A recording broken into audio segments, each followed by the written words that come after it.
All right, Mayor Martin, everyone has joined the meeting. You may begin. All right, then. Good morning, everyone. I'm going to call this meeting to order for March 2nd, 2021. I remind everybody of their cell phones, so either put them on vibrate or turn them off. And I'll remind you of the declaration of pecuniary interest if it arises. You can declare it now or when the item comes. We have minutes here from the regular council meeting on February 16th and minutes from our budget meeting on February 23rd. I'll look for a motion to approve those minutes if they're all in order. Moved by Deputy Mayor Giroux. Seconder. Councillor Pomeroy. Questions or comments with regards to them? All in favor? And that's carried. All right, so we're going to move right into delegations here. We have one delegation listed here, and that's Richard Senigna and Veronica Mason from Baker Tilly with regards to our 2019 financial statement. So welcome, Richard. Welcome, Veronica. Good morning, everyone. Good morning. So if you want to jump right into it. All right. Good. Thank you, Mayor Martin. Yeah, so what we have for you today is just a summary of how things finished off for 2019. Just with the pandemic, things did get slowed down. So therefore, this is why we're presenting the information today. Excuse me, Richard. Richard, yep. Do you want us to screen share on our end, or are you going to handle that? Yeah, if you could you do it from your end, Bob? Okay. Yeah, will do.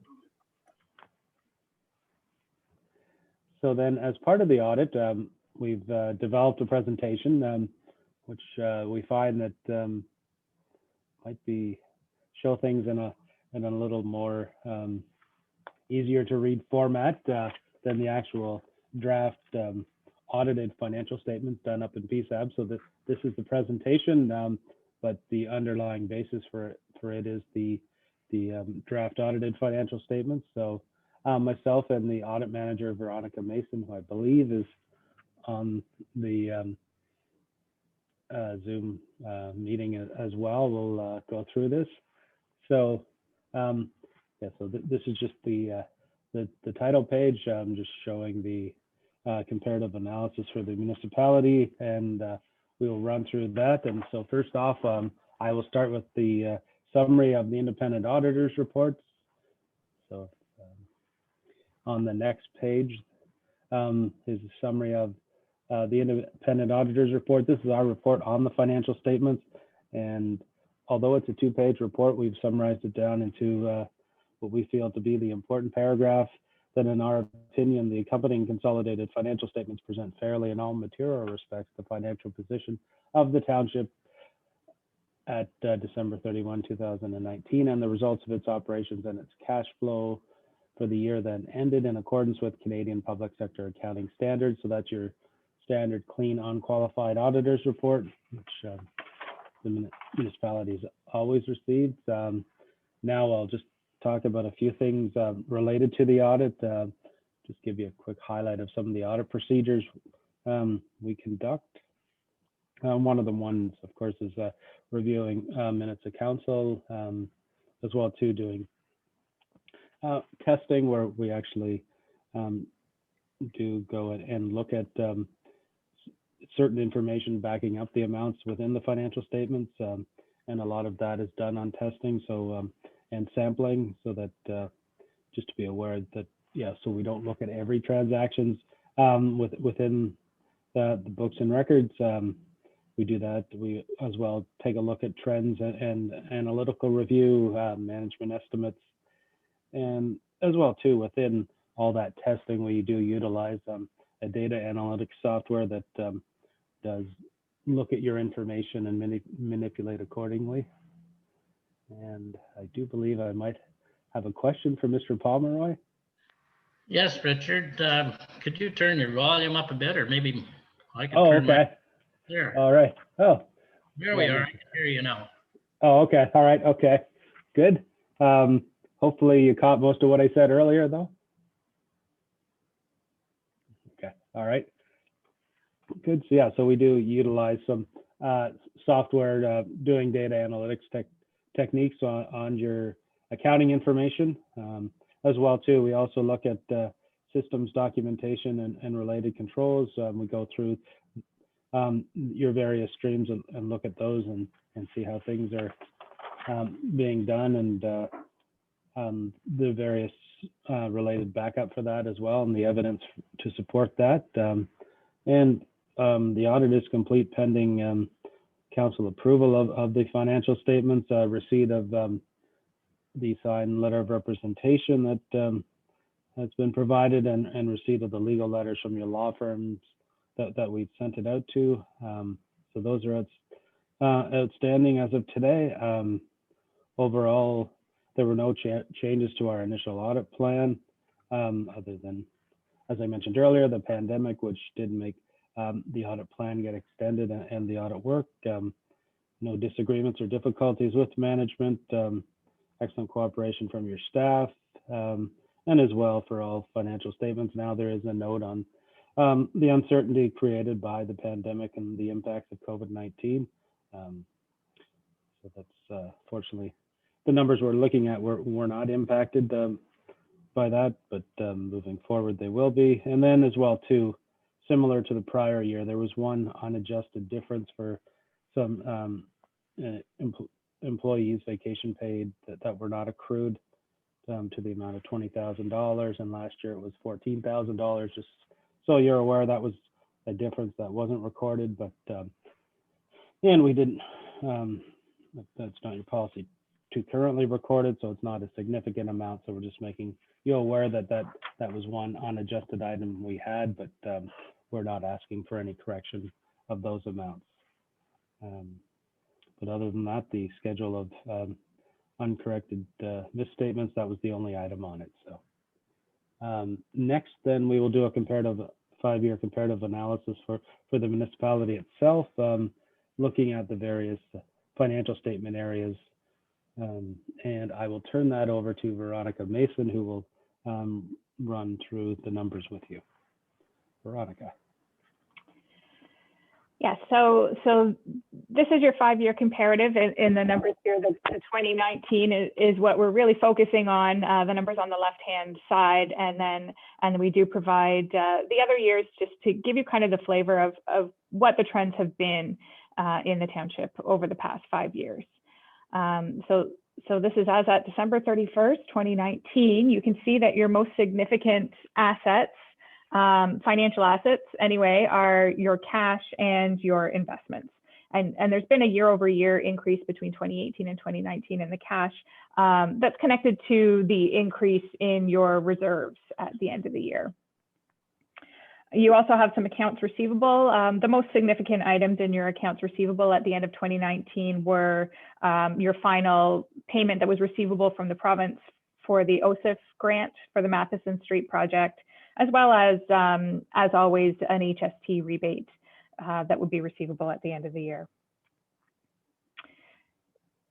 Your taxes receivable position was, you can see it was down year over year. It was actually 3.9% of the total amounts levied at the end of 2019 compared to 4.7% in 2018, well below the provincial benchmark of 10%. And it certainly, at least before the pandemic, was definitely going in the right direction.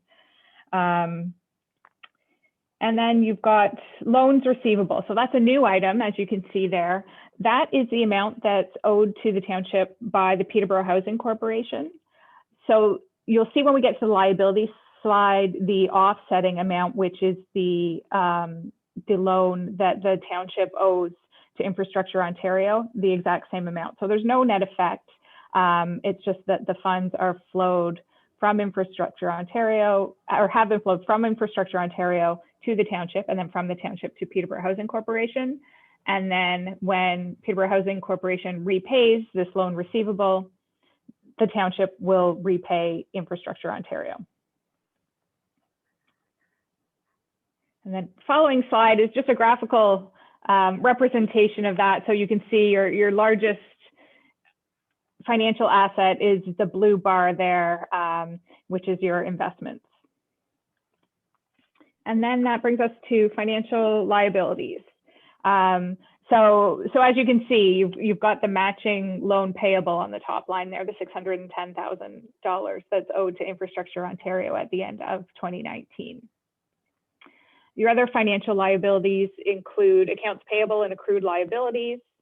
You have deferred revenue, which is set aside in obligatory reserve funds. That consists of your federal gas tax funds that are yet to be spent. It was about $436,000 at the end of 2019, and as well your parkland funds were $162,000 at the end of the year. You had no other deferred revenues at the end of 2019. In the previous year, that was funds that had been received for the OSIF grant for Madison Street that had not yet been expended, but they were all spent by the end of 2019. And your other liability is the landfill closure, or your landfill post-closure, liability. And you can see there's an increase there, which is mainly due to changes in the estimated costs for the future. Those have increased. And as well, the impact of changing interest rates. When interest rates get lower, the liability is higher just due to the time value of the money. So the future costs are greater in today's dollars when the interest rate is lower. And again, just to see how that looks, 2019 is there on the right. You can see accounts payable and accrued liabilities are pretty consistently your largest liability, just due to the timing of invoicing and payments for various projects. The loan payable being a new item there in orange, and deferred revenue in obligatory reserve funds is in green.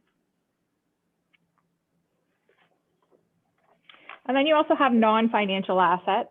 The bulk of your non-financial assets are your tangible capital assets. So those are shown on the financial statements at net book value, which is historical cost less any accumulated amortization to date.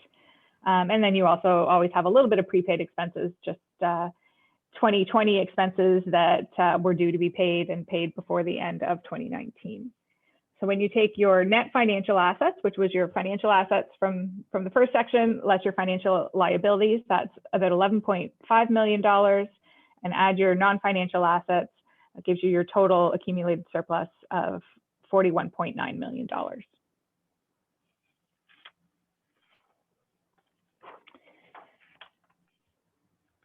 So this slide is just a summary of your consolidated statement of operations. So if you look at the top section, you can see your budgeted revenue less your budgeted expenses when stated on the basis required by PSAB for the financial statements, showing an actual surplus for PSAB purposes of about $3.4 million within the year, which when added to your opening surplus gives you the 41.9 that we saw on the previous slide. And of course, you do consider your operating surplus just because that's the basis that you're required to budget on. So down below, we've shown a reconciliation that reconciles out the items that are included in the surplus above, but that affect other funds other than the operating funds. So items affecting your equity in capital assets, affecting your reserves and your reserve funds, the change in the landfill liability, those are all included in the PSAB surplus above. But when you reconcile them out, you can see that you had no operating surplus or deficit. Balance is nil there at the bottom, and that's what you had budgeted for as well.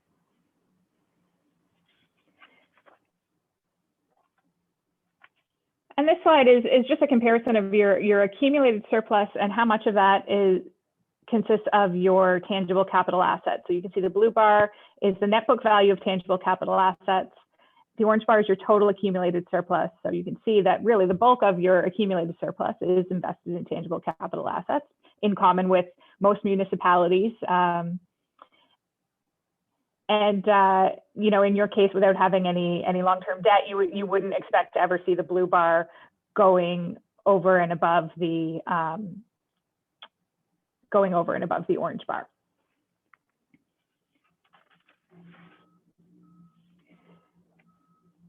And then this slide just kind of shows how your total revenues and total expenses And your annual surplus, the gray bar is actually the annual surplus there. How those compare to one another, just to see the relative sizes of your total revenues versus your total expenses and your surplus. You can see in 2019, the gray bar represents the $3.4 million surplus. And that's higher than in most years due to the fact of the Madison Road project and it being large part funded by the provincial grant, which we'll see moving on to the next page here that Veronica's looking at. This slide provides more of a breakdown of your revenue for the year. It does show the budget numbers as well as the actual numbers. Your property taxation up a little over the prior year as budgeted. User charges includes a number of things. Water and sewer being the largest, about $950,000. Also, building permits, pits and quarries fees, landfill, all of those types of user charges are included in that balance.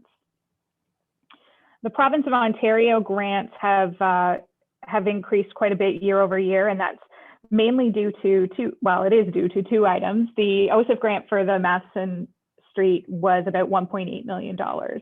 As well, you received about $600,000 of modernization funding early in 2019. The other large item, which is comparable for year to year within your provincial grants, is your OMPF funding, which was about $1.3 million each year. And then your other significant line here is your penalty. We have a group together for this slide, is the penalties and interest as well as your investment income. The actual breakdown of it is your penalties and interest revenue was about $97,000 and your investment income was about $190,000. And altogether, that gives you a total of $12.1 million of revenue for the year.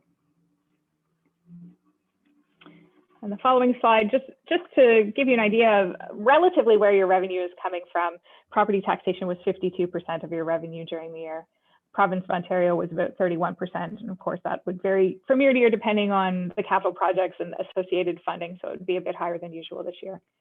And user charge is 13.4%.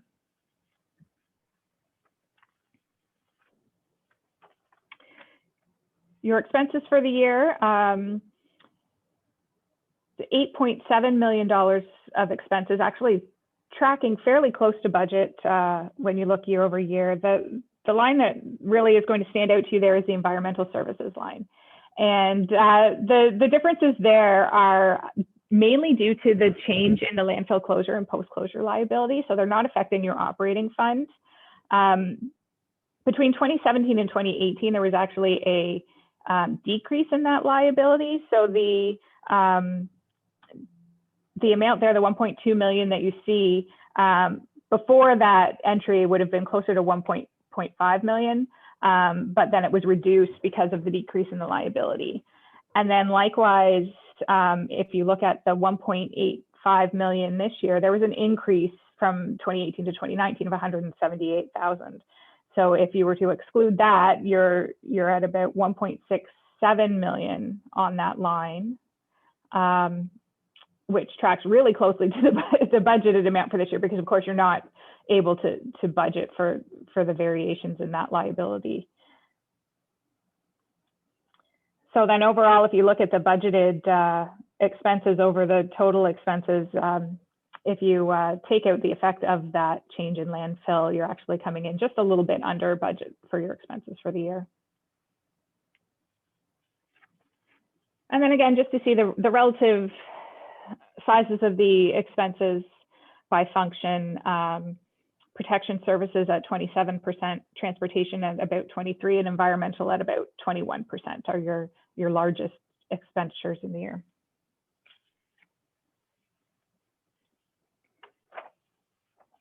And this is the same $8.7 million of expenses, but showing it classified in a different way by object this time, just to give you a sense of how those are broken down.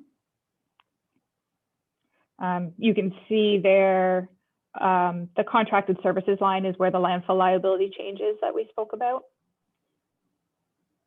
And also any gain or loss on disposal of tangible capital assets is included in the expenses as well.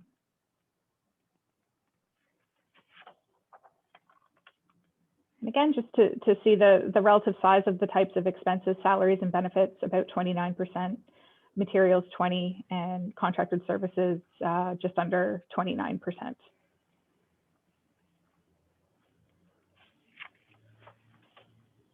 And with that, I'll turn the floor back over to Richard.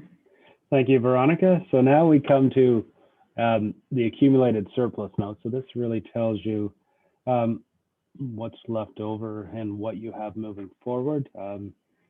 So of your almost $42 million in accumulated surplus, you will see that about $12 million is the amount in your reserve and reserve funds that the township has to utilize moving forward. But first, we'll start with the surplus deficit part. And as you can see, the majority of your accumulated surplus is tied up in your capital assets, almost $30 million. As well, too, as Veronica talked about earlier, your unfunded landfill closure and post-closure costs. So those are costs that have been set up as a liability, but you don't have to fund them until you're going to spend them. So the $453,000, although it's up from the prior year, it's not going to impact your tax rates. It's because, of course, you already have that cost built into your budget each year as part of your landfill monitoring as well. So it's it will decrease as the amount of time, but will not have an impact on your tax rates other than the normal expected monitoring costs. Next, we have the cemetery board. At the end of the year, they still had about $98,000 in their surplus. And as well, too, the one thing neglected to mention earlier, of course, these financial statements do include the entire operations of the township, including the cemetery board and the library board. And whatever surplus or deficit the library had was transferred into their reserves.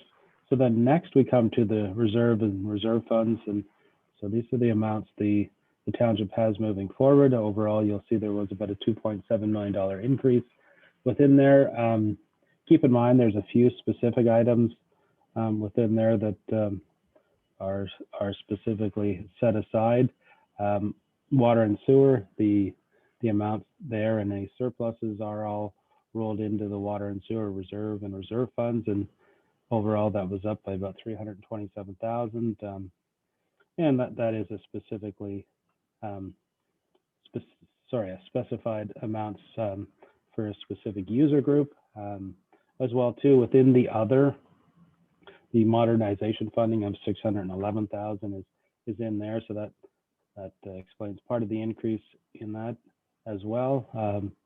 Within the administration line is where the OMPF gets allocated and set aside. Overall, the main change there was the netted out to be the in-year allocation, but there were a number of changes in there. And then as well, too, whatever in-year surpluses for all the departments have been allocated. So that for the township itself amounted to about in various departments to about $270,000 within there at the end of the year. And then, of course, within the other reserve, there's amounts set aside for fire and policing, recreation, planning, library, medical center, things such as that. So you have those monies set aside within there. So of the $41.9 million in accumulated surplus, the municipality has 11.9 that they can utilize moving forward. So not quite as much as you might look when you first see that first bottom number in accumulated surplus. So, and then the next page gives a graphical description of that over the last 5 years. The next page then provides a summary of your capital asset additions. One of the previous slides, it showed there was about $2.7 million, and here's where it was broken down within to the various areas, roads and bridges and water and sewer. A lot of those costs and increases this year go together for the various projects you were doing, Madison Street being the largest one. combined about $1.7 million, as well as North School Road and Smith Drive as well. All included road work and water and sewer, various work on buildings and some equipment that was done, including bunker gear and library books and some computer equipment as well. So that's how the 2019 additions were broken down. And then the following page gives you an indication of your capital in comparison to your additions. And as you can see, the additions have been declining since 2016. So still, whereas the amortization is increasing because, of course, those additions in 2016 and 2017 are now being amortized in 2018. So the lines are coming closer together. And depending on where you're at in your life cycle of your assets, of course, the blue line will be higher than the orange line at some point in the future. And the next page gives you an idea, just a summary of your unamortized amounts that you have, and as well so overall 38% of your total assets are amortized, leaving 62% unamortized or in the remaining column. And as you can see there, the various categories broken down there. And I guess the one thing to keep in mind too is the some of your older assets were, although they might not have much net book value left, you still utilize them. But for this type of graph, you will see that they'd be in the red zone, just a function of the way the accounting is. Whereas certain other assets, there was a loss on disposal this year, and that's due to the fact with your road work, you had to dispose of some underground services that weren't fully amortized, but you were doing the road. So as a result, then they needed to be taken out and put and removed from service with no proceeds. So that created a loss. So just gives you an idea as to where some of the average useful life of your assets are. And then the final slide here just shows you your net financial asset trend over the last 5 years. And yes, you do remain in the black. And in 2019, you can see the increase is pretty much entirely related to the increase in your equity or your reserves. So still remaining healthy there as well. So that's a summary of the 2019 results. Not sure if anyone had any questions. Okay, thank you, Richard. There, I can see everyone. So yeah, it's even though it's 2019, a lot of the stuff we've just worked through our budget. And I guess the 2020 information will be coming sometime, hopefully earlier this year, so we can use it kind of for the budget purpose to know where we're at exactly. But anyways, I'll open it up to council here, and any questions or comments with regards to the 2019 financial statement. Hart, go ahead. Yeah, I just had a question about the reserves, Richard. I believe I've asked you this question in previous years. Council is going to be reviewing their reserve policy in terms of the different departments and the percentage allocation we put towards those departments. Do you have any advice in terms of maybe a number or what we should be aiming at, of what would be a good number to set these reserves at? I know there's no benchmark number, but I mean, we got discussion here. Some think there's too much in some of these reserves. Some think there's, it's just right. I don't know. You're the auditor, so I'm going to ask you to pick your brain a little bit here for some financial advice. Yeah. So yeah, and a lot of this is discretionary, but the one thing to keep in mind too, whenever you're looking at your reserve and reserve funds, is to keep in mind your asset management plan as to where you think you're going to be spending a lot of money, because of course you do have reserves and you build them up for a reason. So I would think ideally as you move forward that you would be able to keep a nice constant tax rate increase without having to create large spikes just to do a specific project. So that to me is the benefit of having the reserves or or in times where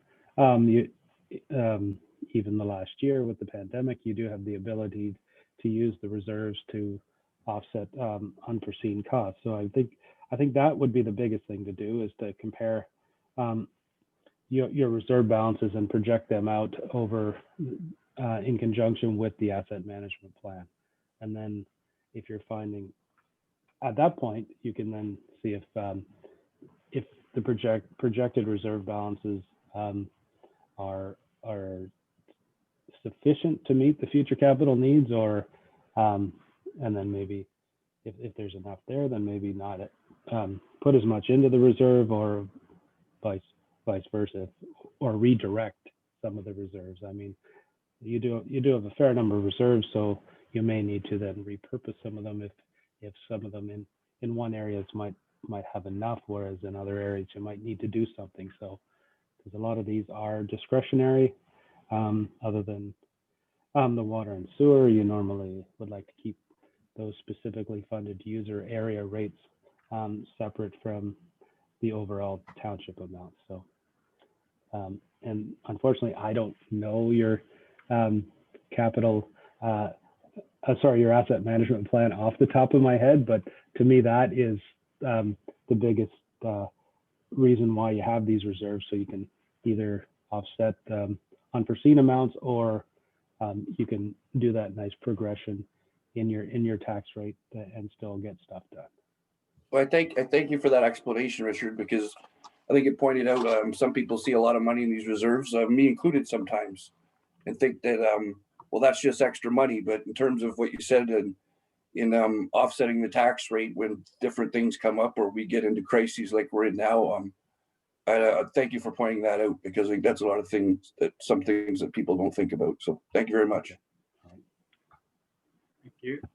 Anything else from council here? Any questions for Richard or Veronica? Okay, well, thank you, Richard and Veronica. This is really helpful. And like I say, I guess it won't be long. You'll be jumping into the 2020 update, and hopefully we'll have it in time for next year's budget. As far as it refreshes us to know where we stand, and all these numbers. We have a year behind us already. So so thank you for this report today, and thank you for simplifying it a little bit here so it's easy to understand. So with that, I'll look for a motion to receive the delegation. A motion with thanks, Mr. Mayor. Moved by Deputy Mayor Giroux and seconded by Councillor Pomeroy. All in favor? And that's carried. Thank you. Thank you. Thank you. Next delegation is Wendland Logren with the budget that we've been working on. So yeah. Hello, Wendland. And hi. Good morning, Mayor Martin and Council. Just from the presentation as well, you just accepted as information for the delegation. I would ask Council for a resolution to accept the financial statements as presented for 2019 so that they can be posted on the website and filed with the FER. Okay. Moved by Councillor Webb and seconded by Councillor Ellis. All in favor? And that's carried. Thank you, Ellen. Thank you. So maybe Bianca can share the PowerPoint presentation for the budget, hopefully final draft. And I'd like to just thank Brianna for helping getting it together with the photos and everything for the presentation today. So if we can just move to the next slide. Yeah, so just an overview from our last meeting. We're sitting at a 1.72% general tax levy increase, which is dollars. So $113,054 over the 2020 budget, which in turn, the tax rate would be 1.14%. So $5.43 per 100,000 in assessment. So along with that, the village area rate is seeing an increase of 1.06%.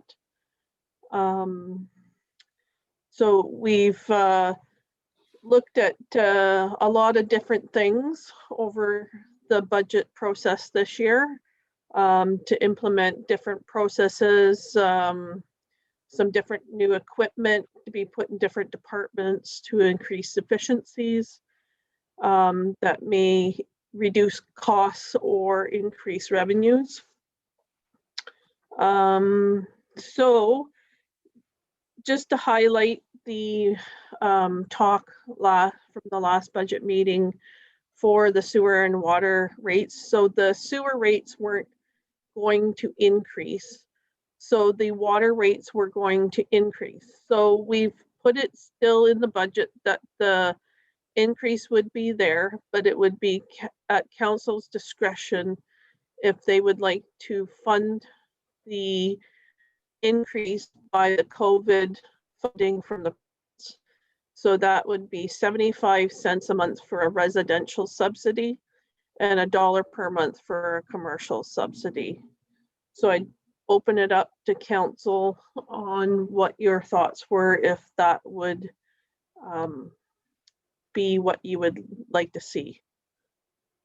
Okay, we had discussion on that. Councillor Pomeroy, go ahead.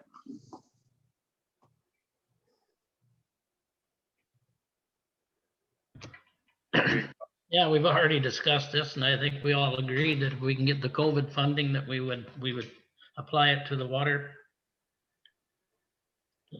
Yep, and that's what it was there for. So I think it's a good idea to help people out for this year. Do you need a motion to that effect, or?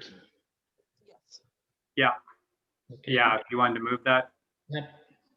Moved by Councillor Pomeroy that we use COVID funding to help with the increase in the water rate for 2021.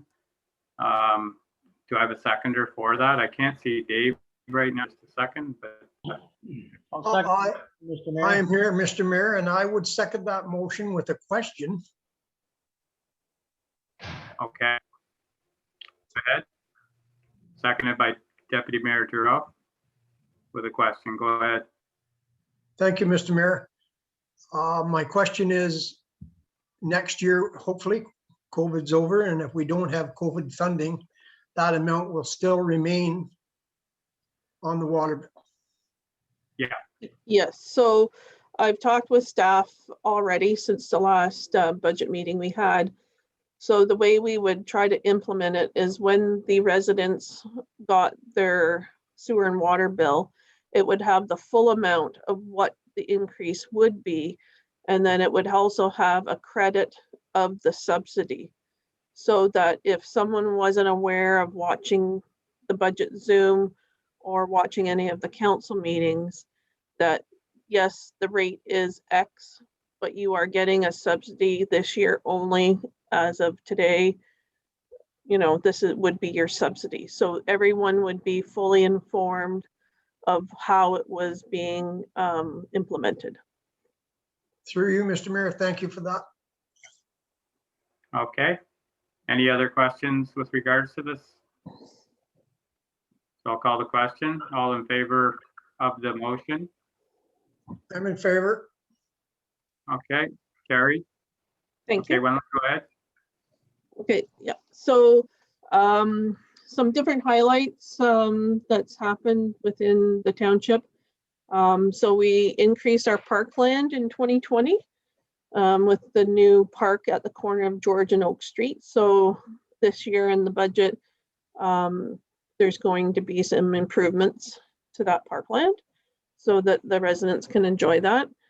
Also with our asset management plan, the province had, I believe it was 2025 was the magic number to have your asset management plan updated with condition ratings, service levels, updated costing. So that was all completed in 2020.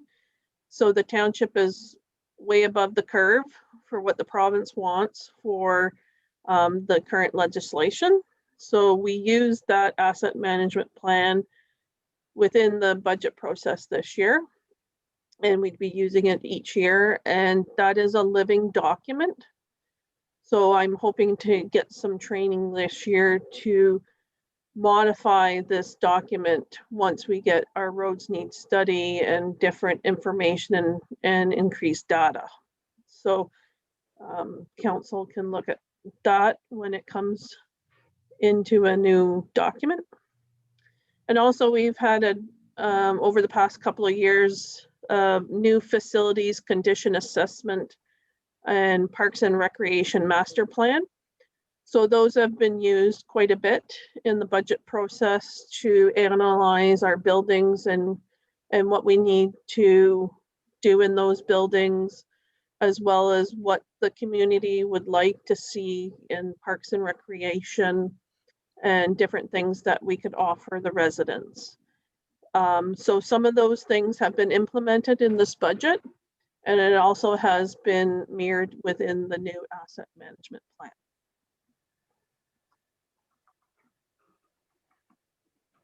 So for grants, we've applied for several different grants throughout the township and been successful in the past few years.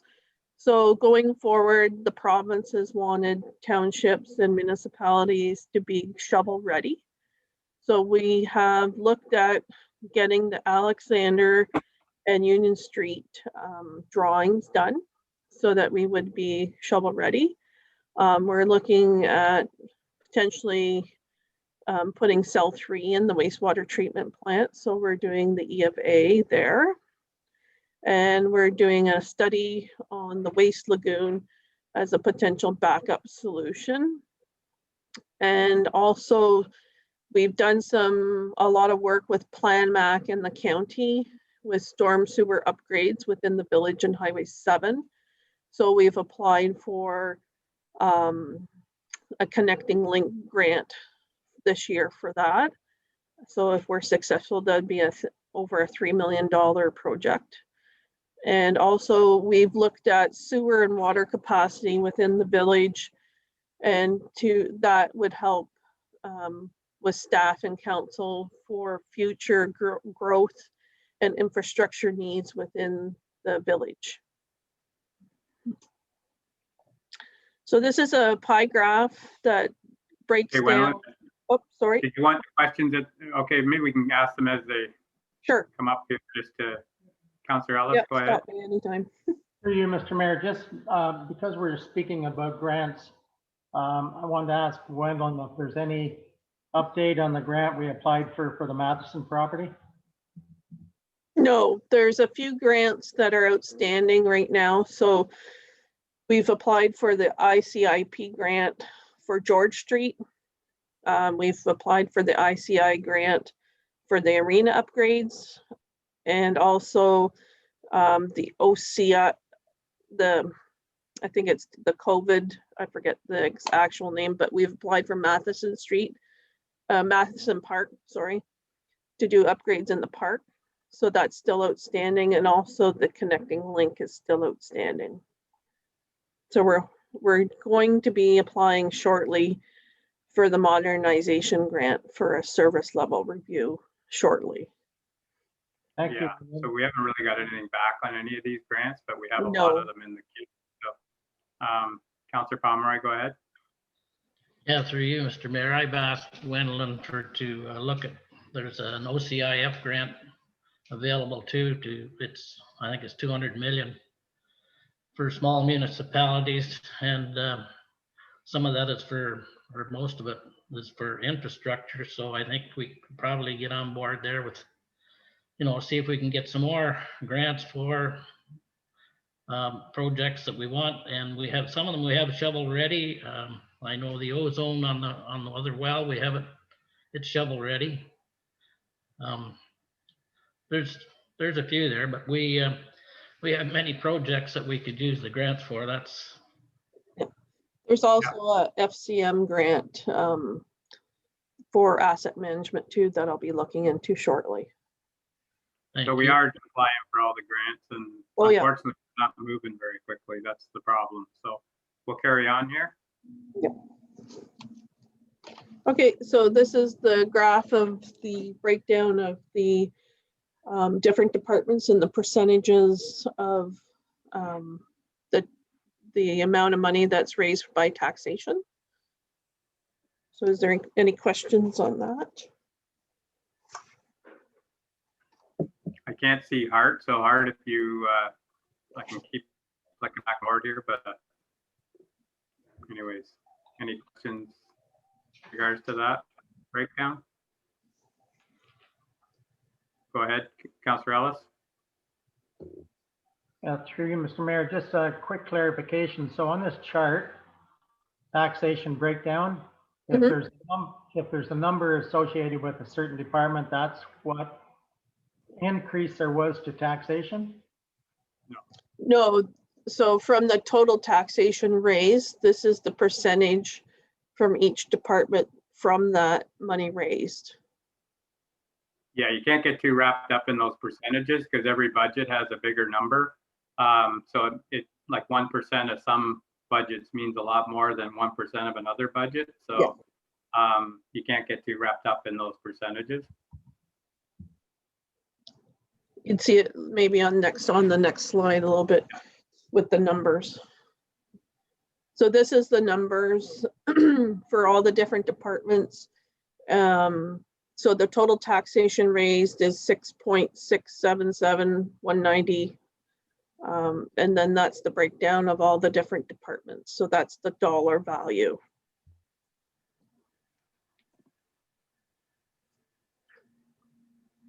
Is there any questions on that part of it? Okay, any questions, Hart? No. Okay, carry on then, Wendland. Okay, so the next slide. So this is just highlighting what the different functions are within the departments.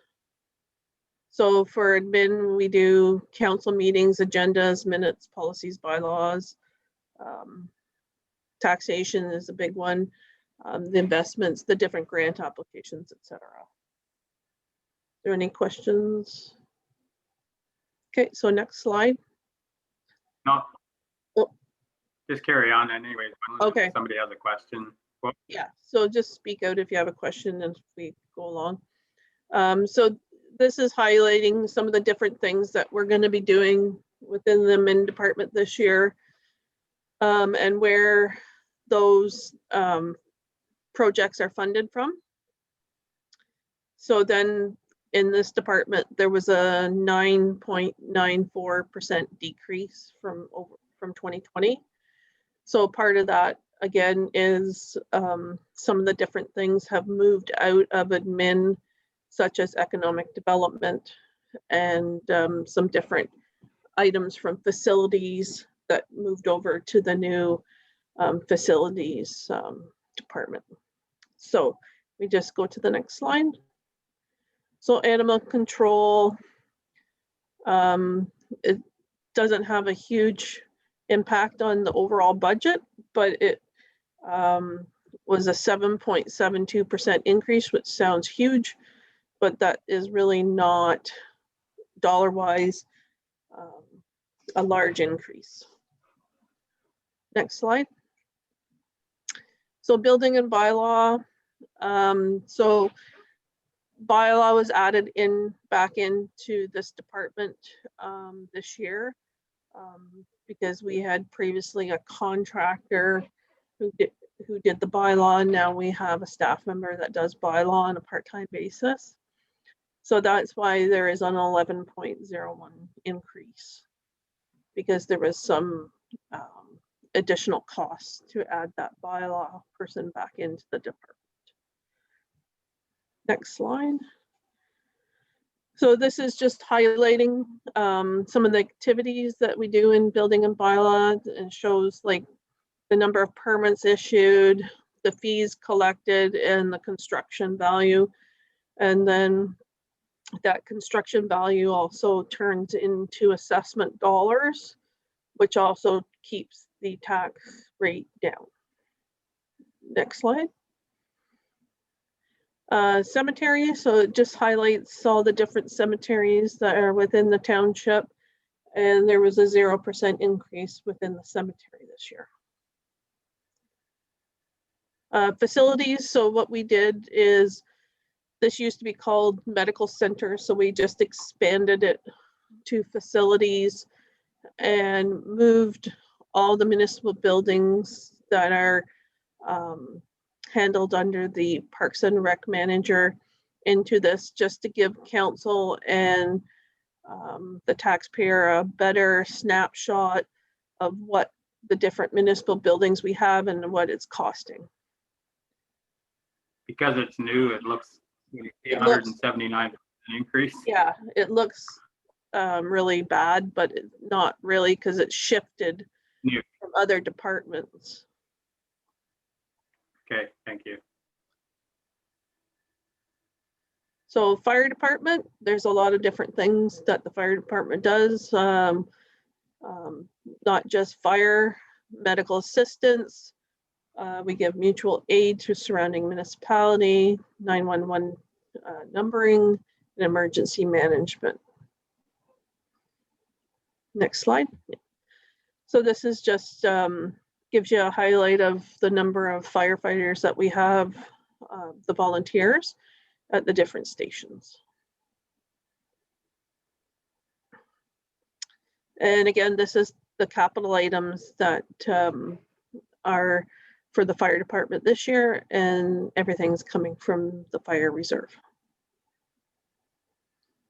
So we only have just over a 1% increase there. Library services, they offer a lot of different things for the community, so just not books. They have training seminars. They allow the public to go in and have fax servicing and printing capabilities, internet, and also provide space for social services if they need to meet with clients there.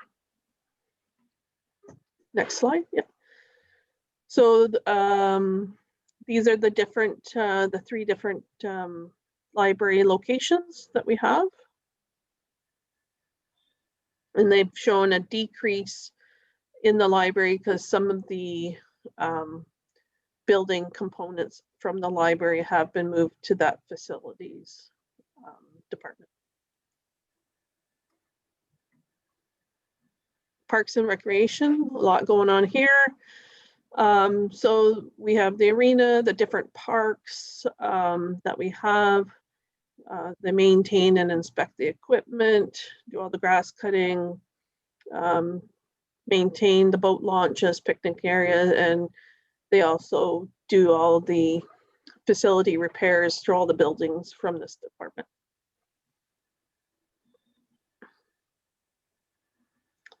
So there's a number of different things that are happening here for the capital.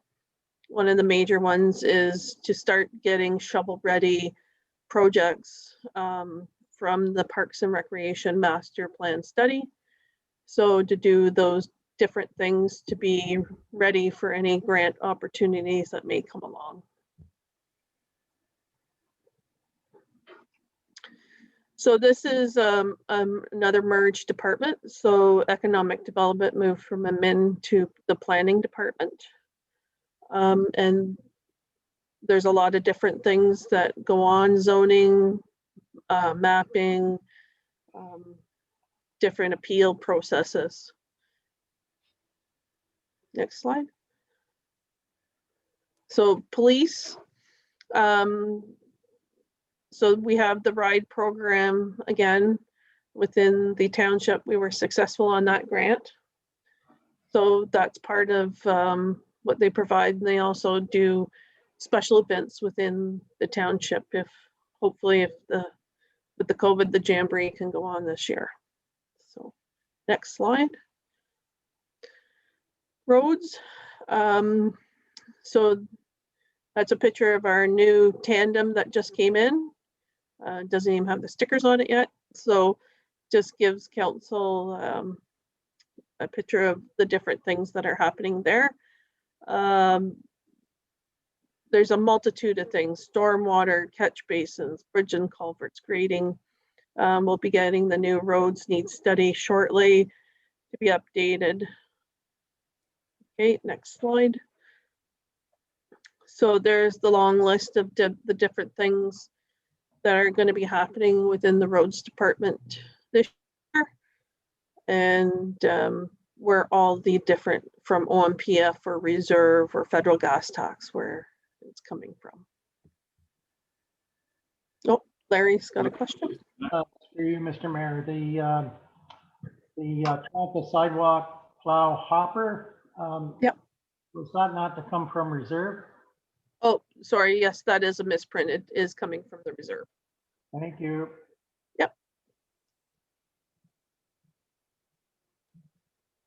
Sewer. So a lot of things there. Aqua is our service provider for sewer and water. So they give us the replacement schedule for the different equipment within those buildings. Next slide. So, so these are the different projects that we're doing. So we're trying to get the waste cell put into cell 3, and the concession street has been already a successful tender awarded, and then also the Alexander Street and to do those drawings to get that shovel ready as well. So source water protection is an ongoing project that within the village to make sure that our wellheads are protected to produce clean water to the residents of the township. So waste, we have the 4 waste sites, where the main one is the 6th line. So the biggest change in this is we're going to be putting the scale in this year and reorganizing the 6th line. We've gone to just debit and credit at the 6th line for now, to especially with the COVID, with cashless for the pandemic. We're going to be putting in some sheds for better bottle can collection for the community groups. And then also, while we're on waste. Sorry, I have a question there, Wenzel. Oh, sorry, Larry. You're muted.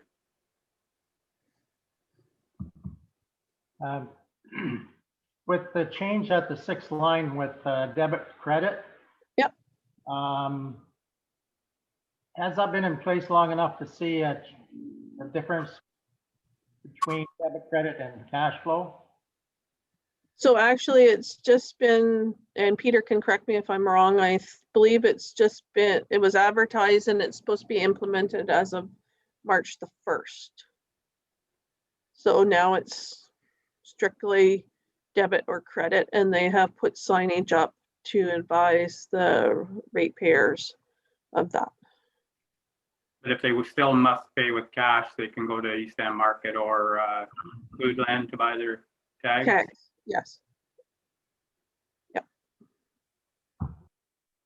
So while we're on waste, just to let council know, we originally proposed $2 per bag tag. So it was reduced down to $1.75. So that is the proposal that's in the budget as it stands. So some talk has taken place whether or not council would like to supplement that 50-cent increase with the COVID funding. So I'm going to put it out to council of what your thoughts are on the bag tag cost. So this goes back to similar to the water. Yes. You know, with the tough times that we've had over the last year, we do have an opportunity to use some of that COVID grant to help our ratepayers. So if council's okay with that, I'll look for a motion similar to the water that we subsidize for this year the bag tag increase. Councillor Pomeroy, you go ahead. Yeah, I can see the township being exempted and with the COVID, but the bag tags for the Havelock board, we're on an area rate and we pay everything that goes out of town and not at the dump. I know we can use the dump because we do pay taxes on it too, but the report that came back, I don't agree with it, the way it was presented, because it targeted the Havelock board, which we've already looked after quite well. We have our garbage collection and our blue box program that we pay for on top of everything else. So I don't think, personally, there shouldn't even be a bag tag price, because we are paying the full price for garbage and blue bag or blue box program. I don't know how you would work that out. Maybe there shouldn't be any, when you get this thing up and going with the scales, you know, maybe it should just be a fee when they go in the 6-line transfer station. It's weighed and you pay a price for it. But I don't like the increase in bag tags. I know it's not that much, but it's not a good representation for the Havelock board. Okay. Larry, you had something? Yeah, through you, Mr. Mayor, you were looking for a motion to implement the same process as we did for water and sewer. So I would make that motion, as we did talk about the same topic last council meeting. How could we in some small way support the township residents with COVID funding? So I would make the motion that you speak to, Mr. Mayor. Okay, moved by Councillor Ellis that we implement the same process as we did with the water with regards to bag tag increase. Do I have a seconder for that? Seconded by Deputy Mayor Giroux. Now I'll open it up. Okay, With go a ahead. question. Yep, go ahead. So I understood you, through you, Mr. Mayor, that the same rules apply as with the water. If we're not over with COVID next year, or if we are, then the rates will remain the same. It will be $1.75. right. Is that? Yeah. Yeah. So Councillor Okay. Ellis, is that your motion, Councillor Ellis? Yeah. Thank Yeah. you. As Thank you for that clarification. indicated, the same process as was put in place for water and sewer. Thank you. Thank you. So I do have a mover and a seconder, so I'll open up any more questions or comments with regards to the motion. Councillor Pomeroy, and then Councillor Webb. I'm all for subsidizing the people in the township. But like I say, I think we're paying enough in the Havelock board as it is. I don't think there should even be a bag tag program in Havelock, because we're looking after it all. But I do support the motion by Councillor Ellis and Deputy Mayor Giroux for the township as a whole, eliminating Havelock from that, because I still have a contention with paying, you know, how many dollars do we pay for garbage and blue box? So you got any idea there, Wendland? Is it 400,000 a year? We should stay to the motion here, Councillor Pomeroy, and so we do have a mover and a seconder, and it is for the whole of the municipality, this motion, just so you know. Councillor Webb, go ahead. Yeah, I just had a question. I agree with everybody in terms of providing some relief to the people here. I guess the motion is to knock it down to $1.75 from $2. No, So we originally proposed 2, but then we reduced it to $1.75. it's at 175 in the budget right Yeah. now, Councillor Yes, Webb. 175 in the budget The now. motion, what the motion would do is it would be keeping the tags at 125 for this year. But Okay. next year it would go up to 175 Yep. if everything calms down. Oh, So- thank you for the clarification. All I was gonna suggest was that maybe 175 was still a little too high, so if we're at 125, that sounds good to me.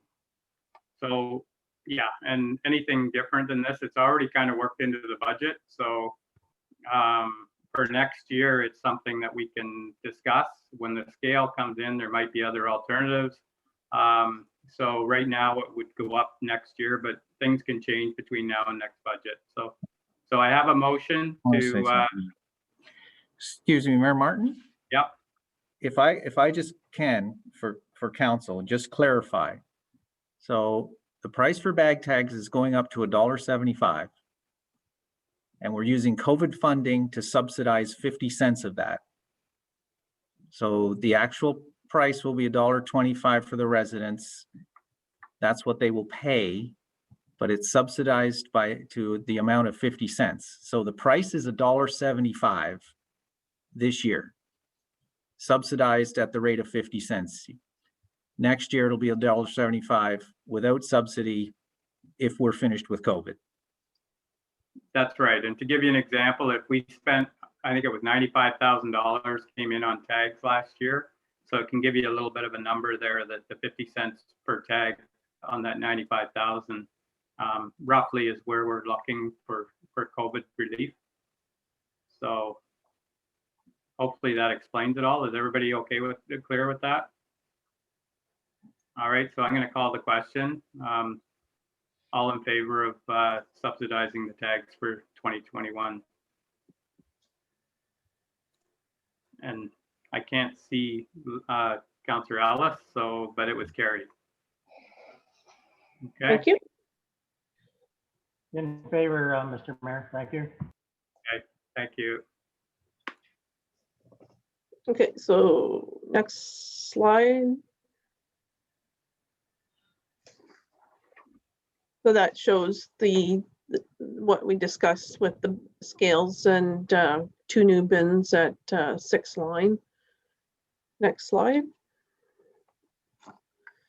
So water, again, we've already kind of discussed that the water rates would go up, but then you've decided to subsidize that with the COVID funding. Next slide.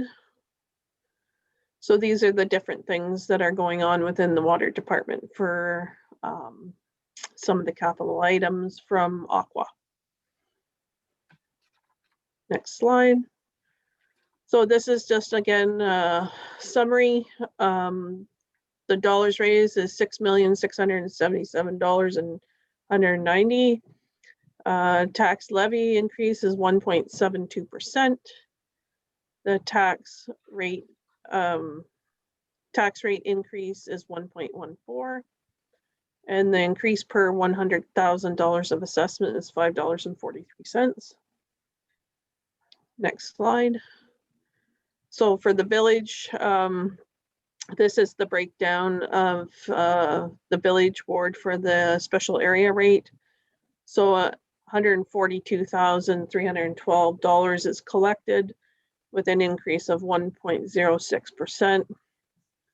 And just for Councillor Pomeroy's information, the garbage collection within that rate is $47,000. Next slide. So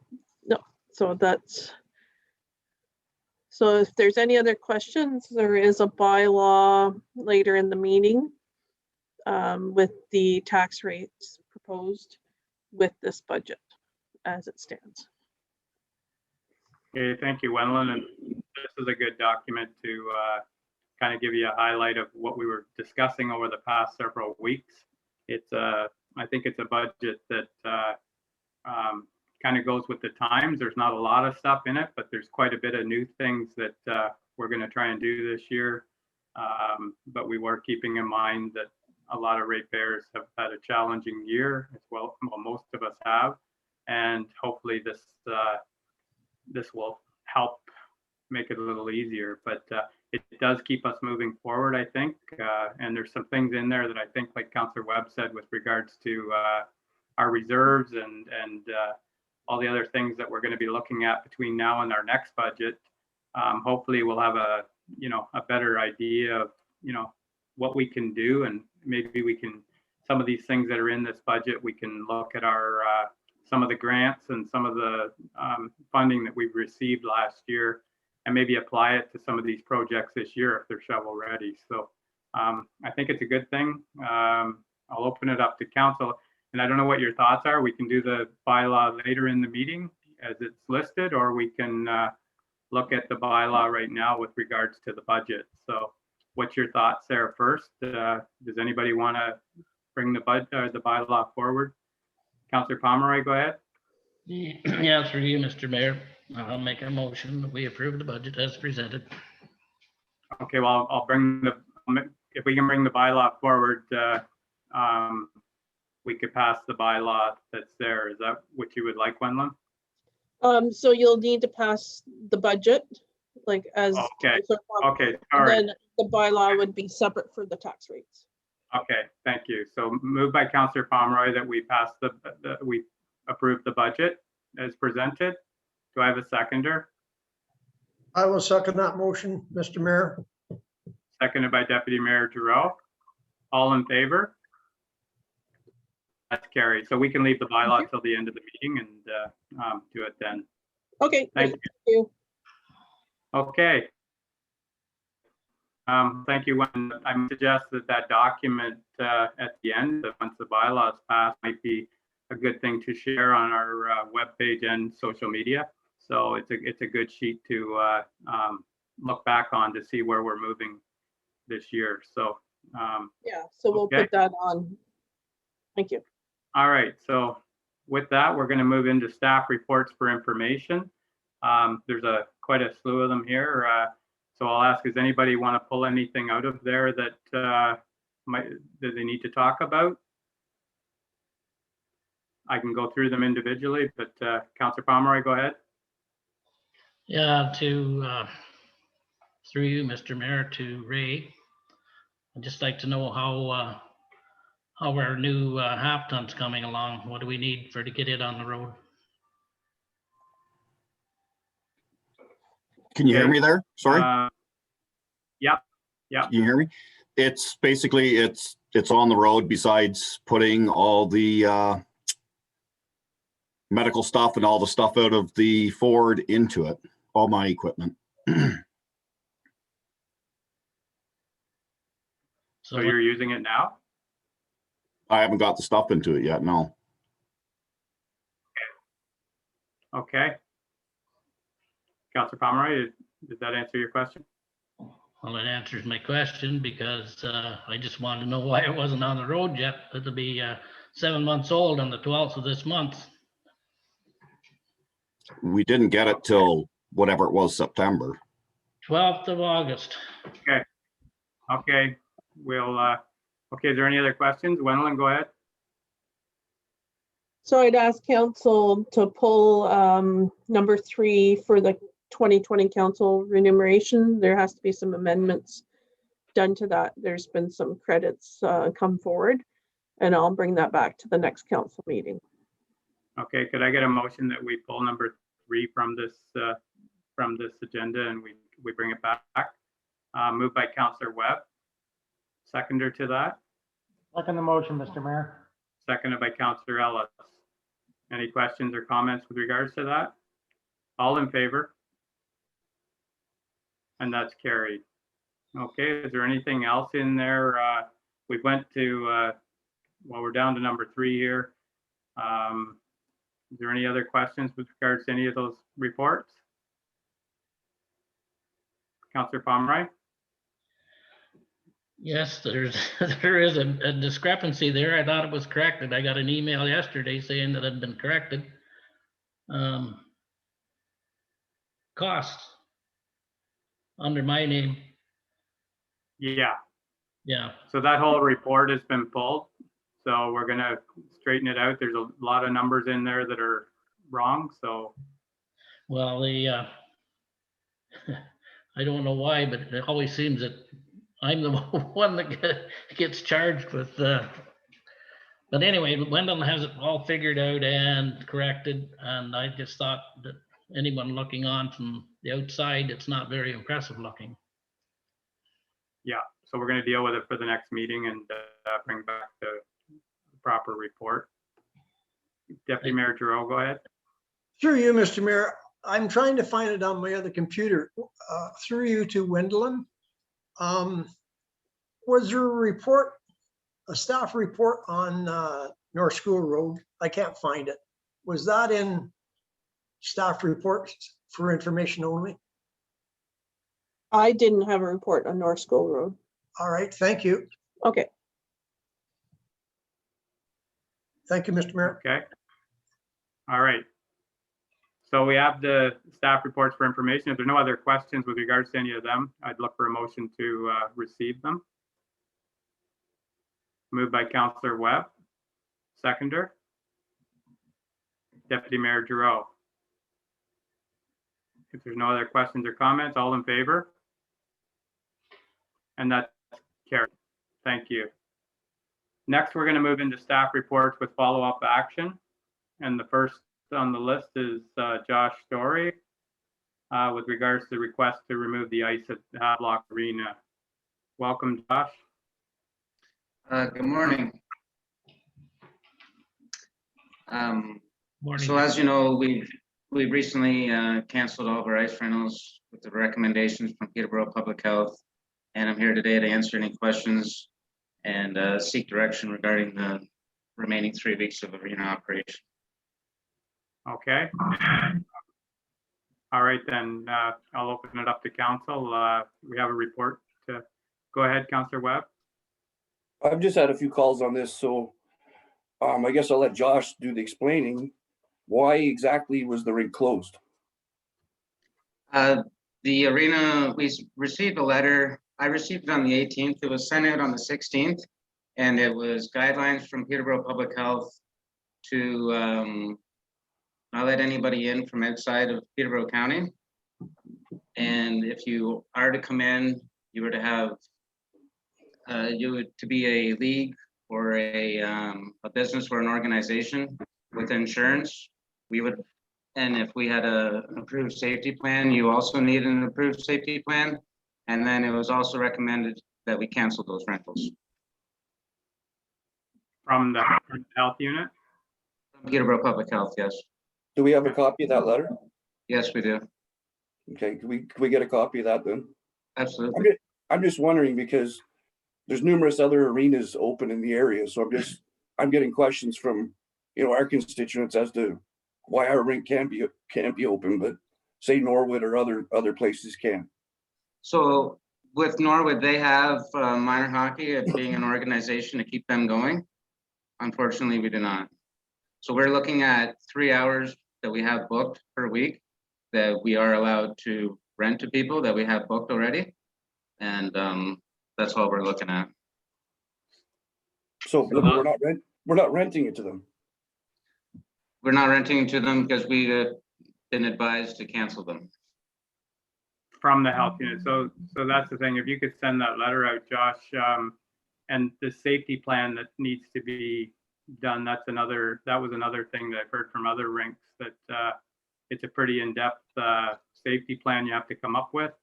So I imagine we could stimulate some of the ones from around us, but anyways, there's like you said, there's 3 weeks left here. Councillor Ellis, go ahead. Yeah, just a quick comment. I'd just like to commend Josh for what he's doing there. It's not an easy task that he's got. He has to look at what's being given to him for direction from the health, and he's taken that into consideration very seriously. And the reason for that is to protect the residents in the municipality. So it's not an easy task, and I know different councillors are getting asked why, but that's the reason for so I just hats off to you, and I know it's not an easy task, Josh. So Okay. Thank you, Councillor. Right. Barry, I think I seen your hand up, and then Councillor Webb. Yes, I also would like to commend Josh on putting up with some of the harassing that he's had to take down at the arena. And I think, you know, all fairness, I think council should support Josh, you know, full-heartedly, because like Larry said, it's not an easy job. You're called a lot of names that we couldn't say on the air, that's for sure. So I would just like to support Josh. Thank you. I don't think any of us, I think we're all supporting Josh. It's just a thing here. It's the public, like you say, we're all getting the questions. So we need all the information. And I think that's all we need here, Josh, is the letter from the public health there, and why it sounds like you got 3 hours of rental. So that must be 3 different groups. Okay, Sorry, there's 2 groups. One group is an hour a week and the other group is 2 hours a week. They're both groups are from Peterborough County, and their numbers are under 10. So. Okay, so the protocols mustn't be fitting in here is all we can say right now. And I guess that letter that Councillor Webb's asking about is something that might help us explain to the public that you know, like you say, we don't have the kids playing here this year, so we don't have an organization other than men's groups and the group from is it 3-on-3 or 4-on-4 probably. But anyways, okay, Councillor Webb, go ahead. Yeah, well, I don't know, I don't get off track here. I understand in terms of there's low numbers of rentals, and yes, we've only got a couple weeks left. And Jim, I believe I talked to you about this. I don't think closing of the rink itself is the problem here. It's the way it was done. I think this is something that should have been brought to council. It shouldn't have been done by staff. I don't know. I look to the rest of council. Do we let other people, like, will we just let Ray close the fire hall? Will we let Pete close the public works department? Like, these are matters of council. And this is what I'm hearing from the public the same way, is why is a staff member closing the rink and council not being notified? I'd like an answer to that question. It doesn't sound like staff did. It sounds like the health unit did, just by the protocols weren't being reached. So we have to follow the protocols as far as Josh. If he's got something in there that's flagging not to open, he can't open. That's what it comes down to. It doesn't have anything to do with us. But why isn't an emergency meeting called then? And we're made appraised of it. I asked about this all last week. All I was told was wait till today. That's unacceptable. Okay, so we'll stick to what's involved here right now. And Josh has a letter from the health unit, so that letter will come out to us. But as far as for today, our decisions here are going to be around the arena, and we went through this in the fall, and we do have 3 weeks left. So there's 2 options here. There's one option to keep it open and for the 3 weeks, and we just follow the health unit protocols, which may mean an empty rink for 3 weeks, or we shut it down early and look for other start preparing for spring. But that's council's decision. That's what today is all about. You know, and so I'll open it up for what you think here moving forward. We're just relying on everything that we've done for the last year is around the health unit. All the decisions we make, even if we don't agree with them, we have to kind of follow the safety guidelines from the health unit.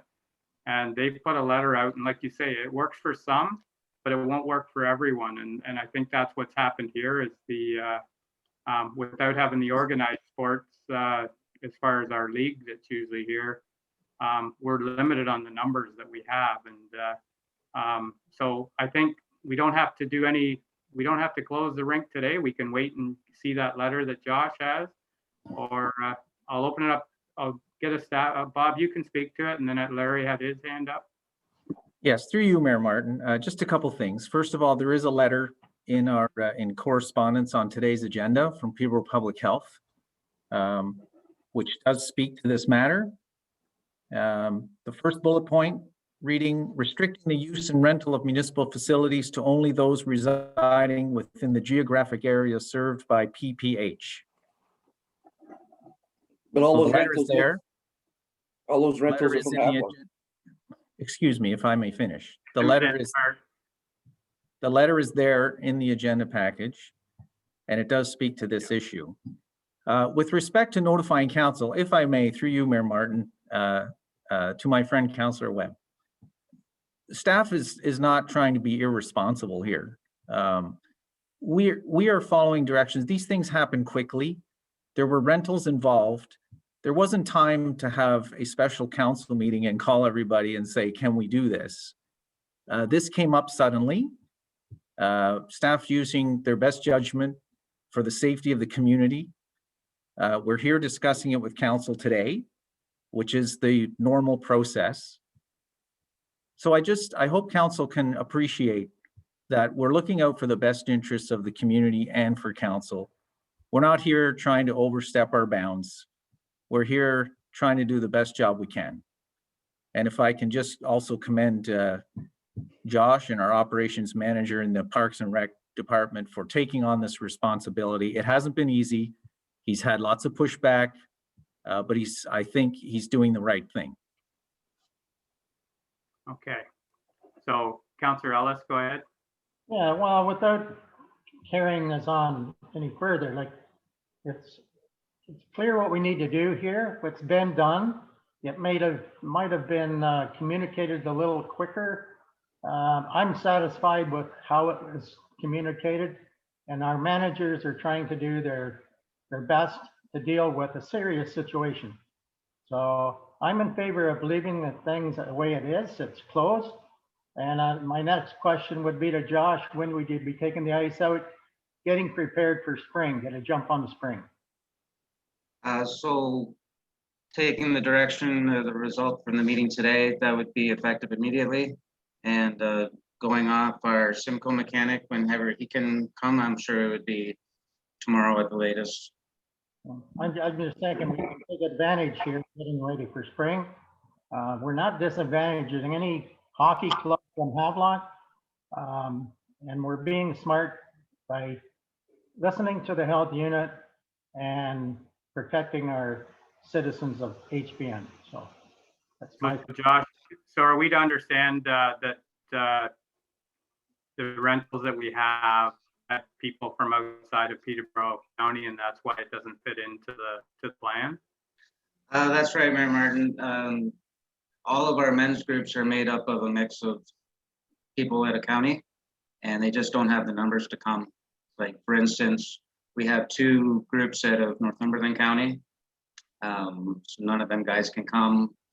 We have JB Bowman, he's a local guy. There's only 4 or 5 guys on his group that are from the county. Unfortunately, it put an end to all of our renters. So in our last discussion that we had on this, it was stated that the plant doesn't run a lot at this time of year. Now the weather next week might change things. So as far as shutting the ice, like shutting the plant off, there is an opportunity here. There is an opportunity here to leave the ice in for another week while we get the, review the letter or review the numbers and pull it, or it's out of kill here. Whatever you want to do, I'm just going to leave it open to somebody who wants to make a motion with regards to but there is an option to leave it for another week as far as not pull the ice, just leave it closed right now, or pull the ice and let's get on with things. So I'll look for a motion. It's up to council here. Deputy Mayor Groh, go ahead. Thank you, and through you, Mr. Mayor. In regards to the motion, I will make the motion with a comment. I think the arena staff has put up with enough down there, enough pushback. We don't have facts and figures, but I don't think that's going to enter into it. I'm going to make a motion to give Josh the authority to close the arena and take the ice out. That's my motion. Okay, we have a mover, Deputy Mayor Groh, to take the ice out and move on. Do we have a seconder for that motion? Second the motion, Mr. Mayor. Sure. Seconded by Councillor Ellis. Questions, comments? All in favor? And that's carried. So So Josh, I think that's the direction, is with the rink down, and we need to carry on with an explanation that, you know, that it didn't follow the guidelines that were given from the public health, and you know, we'll move on. So, okay. All right, thank you. All right, well, thank you. Thank you for doing this, Josh. Just Councillor one, Ellis, go ahead. yeah, just one last thing. The letter that we're talking about through you, Mr. Mayor, to Bob, could that be given to Josh? Well, maybe he already has it. I presume he does. But could that be posted somewhere so that people come to the door, they see it? I guess the legit package, where it's just the thing is the explanation is that, you know, unfortunately our rentals don't go along with the public health direction, I think is basically the reasoning why we're doing this now. Yeah, through you, Mayor Martin, to Councillor Ellis. Yes, we can absolutely post that letter. That's not a problem. We can do that. Thank you, Bob. You're welcome. All right, thank you. Thank you, Josh. Thank you. Okay. Next on the follow-up staff report is Peter Lawson with regards to the Alexander Street design. Yes, good morning, Mayor Martin and Council. We're bringing back a second option with the design of Alexander Street. Jason Armstrong from Engage Engineering is with us again today. We hopefully maybe Jason can speak to this as well, but we do have a second option with a little wider lanes in the street, but does have a recourse of smaller boulevards and some of the utilities being in the boulevards, which would make it a little more difficult for plowing or snow removal. But if there's any questions from council, maybe Jason would be glad to answer some as well. Okay, any questions from council? Go ahead, Deputy Mayor Giroux. Thank you, Mr. Mayor. So Jason, if we widened Alexander Street out to the point where some of the utilities are inside the boulevard, I've seen it happen in another municipality where some of the water shut-off valves were damaged or destroyed. Is there a possibility of this happening with the water, or are we just talking about other utilities such as gas, hydro, whatever? Yeah, in this case, it's just really going to affect the hydro poles. Generally, the water shut-off should be back at property lines, so there shouldn't be any risk of those. It just, the wider lanes do move that, like Peter mentioned, it moves the utility pole line within that parking boulevard. So, you know, vehicles would have to park in between those poles, and I guess plowing of the boulevard they'd have to go around those poles. Thank you for that. Yep. And looking at the diagram, I'm not very good at them, but how many poles are involved here? I don't have that number off the top of my head, but it would be, from what we can tell, it's basically for the duration of Alexander Street from Union down to Concession. Okay, So thank you. Okay, Councillor Ellis. Through you, Mr. Mayor. Just trying to recall, option one was the recommendation brought forward first, right? Through you, Mayor Martin. Yes, it was, Councillor Ellis. Yes, it was a recommendation. It is the same design as the previous streets in the village. Yeah, that's what I thought as well. Is there a cost increase if we change the option two?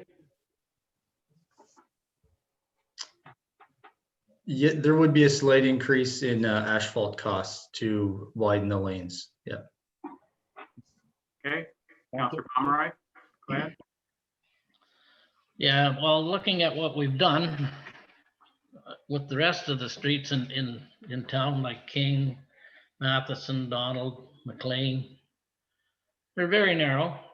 And for to take, I can't bring up my drawing here right now. I don't know where it is, but I like option two. You're only losing what, half a meter or something? Yeah, it would widen the lanes out 0.25 meters each lane, so it's half a meter. Yeah. Yeah. And if I can't see where the cost difference would be much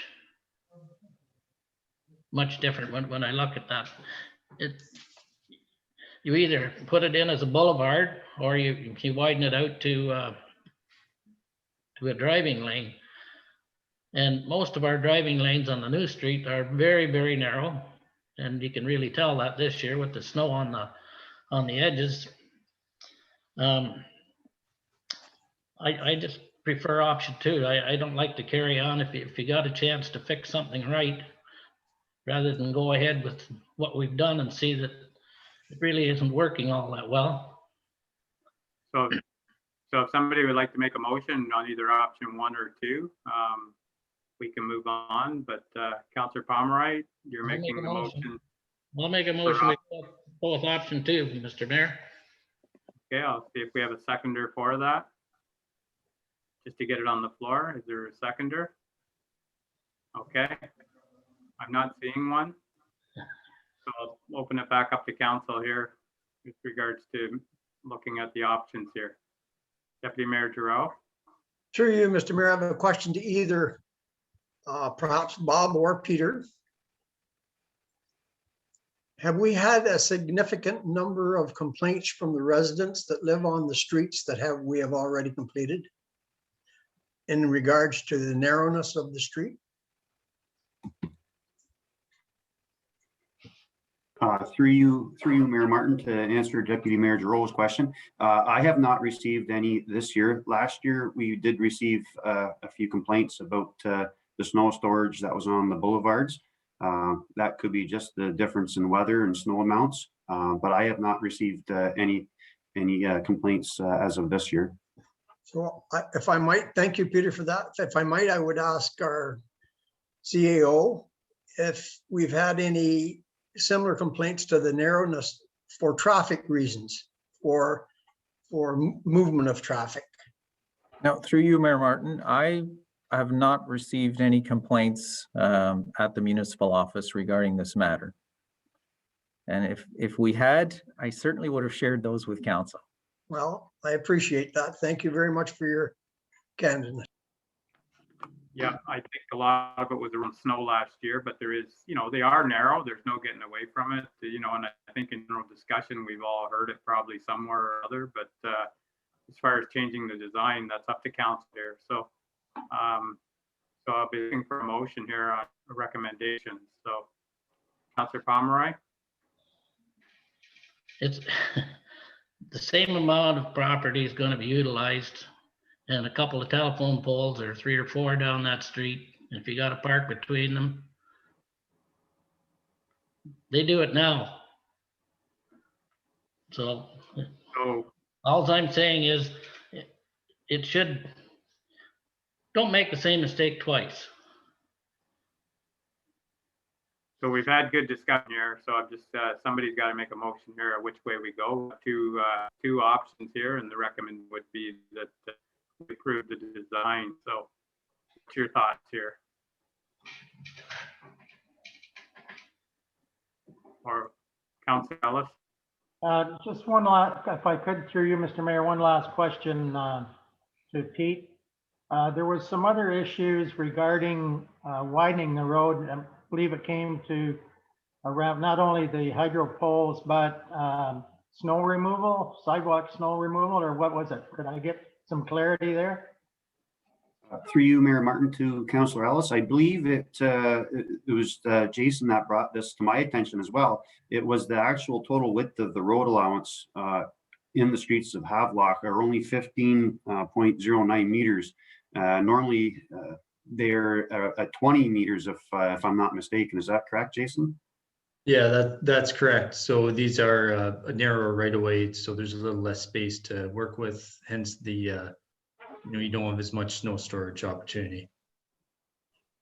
So as far as driveways on the street here, is there anything there? Like I know on King Street, the big thing was the south side of the road all had short driveways. So that, one of the suggestions was the boulevard to help offset that. From what I can remember, it's similar on Alexander Street.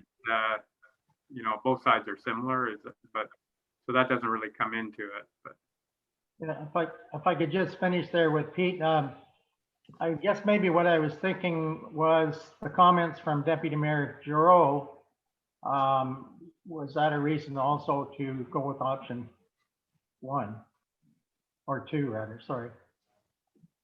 There was a comment made by Deputy Mayor Giroux and I didn't understand that. If I could get some clarity. okay, Would you like me to repeat that? Is that what you're asking? Or are you asking someone else? Either or. Well, my question for Okay. clarity was simply, had the residents of the streets that we've already completed, King, Donald, so on, was there a lot of complaints that come in the way that they were designed because of their narrowness of it? Did we interfere with their driveways? Did we shorten their driveways? And again, the snow removal come in. I'm just trying to trying to have information that will help me make a decision. I realize the streets are narrow. It certainly slows you down when you go down the streets because you got to be careful when you meet a car because they are narrow streets. And I don't disagree with that portion of it. I just want a clarification if we'd had problems with the residents not liking the design.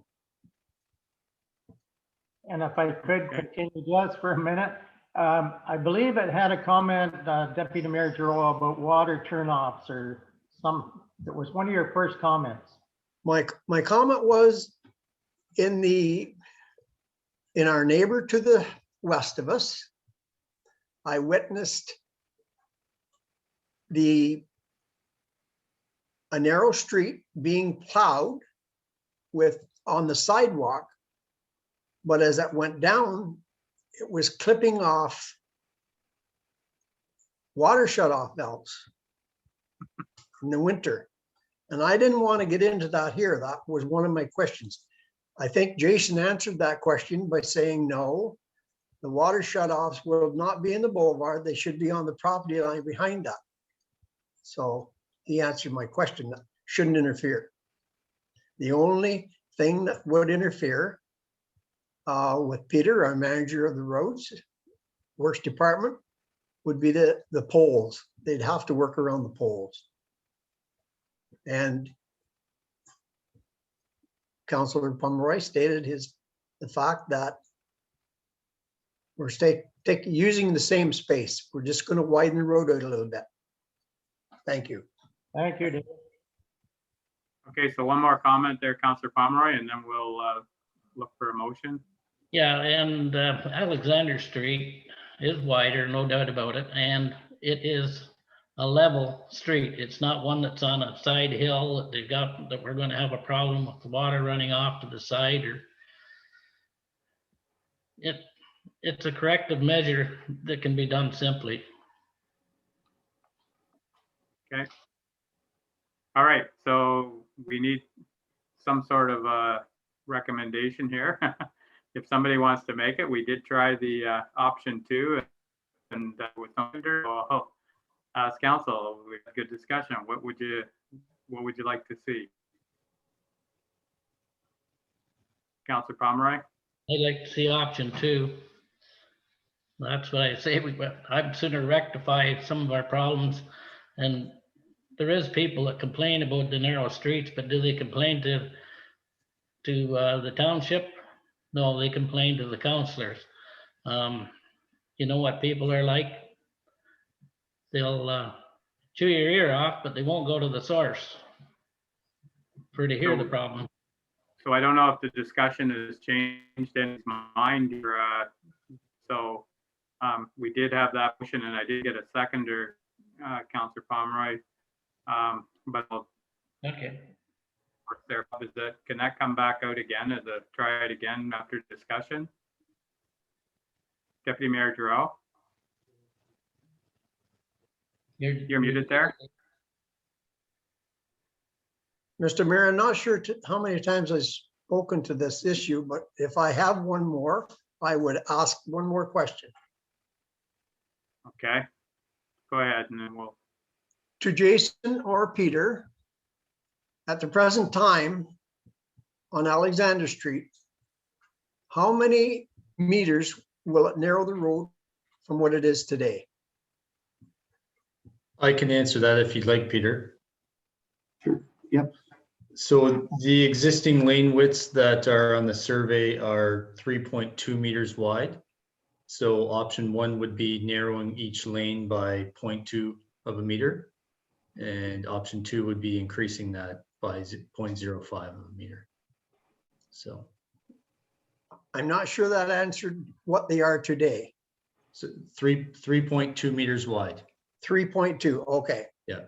So each lane would be decreased with option 2 by, It would be decreased in option 1 by 0.2 of a meter.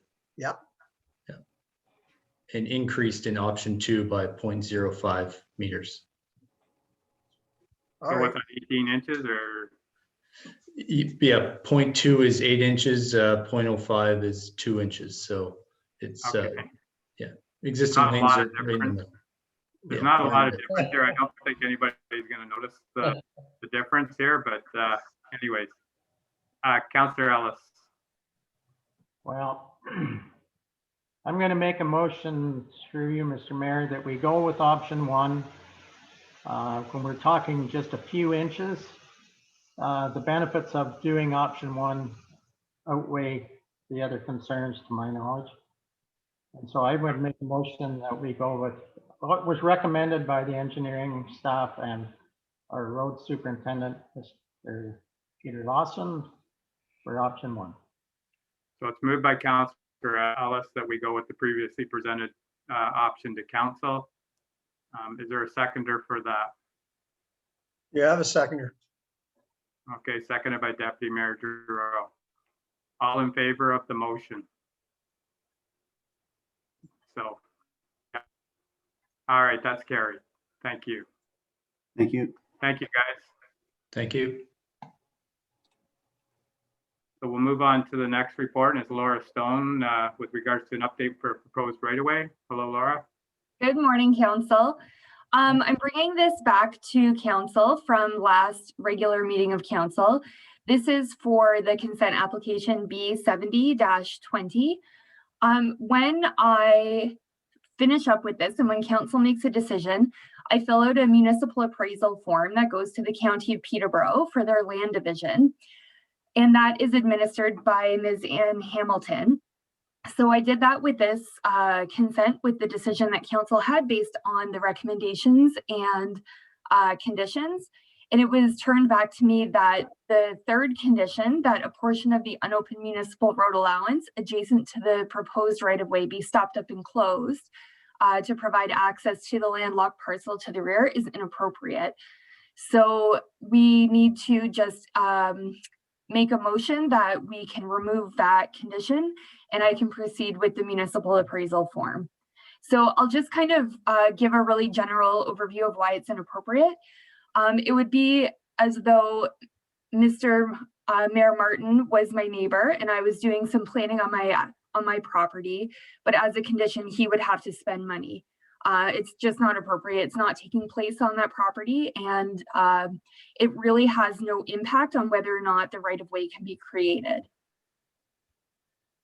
Okay. Does council understand that? Deputy Mayor Giroux, go ahead. Mr. Mayor, through you, I will make a motion that that we approve the recommendation that the council remove the third recommendation from the previously supported consent application that went to Peterborough County without a comment. Thank you. Okay, so we have a mover.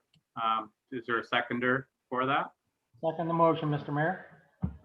Seconded by Councillor Ellis. Questions, comments? All in favor? And that's carried. Thank you. Thanks, Laura. Okay. Next, we have the Drinking Water System Annual Report. I don't know if there's any questions, or it's quite a read, as always. We've had lots to read in this fact. So, Bob, do you have anything with that you wanted to? Yes, just Otherwise- through you. Yep, through you, Mayor Martin. Just to clarify for council, Mayor Martin is not the neighbor involved in that last report.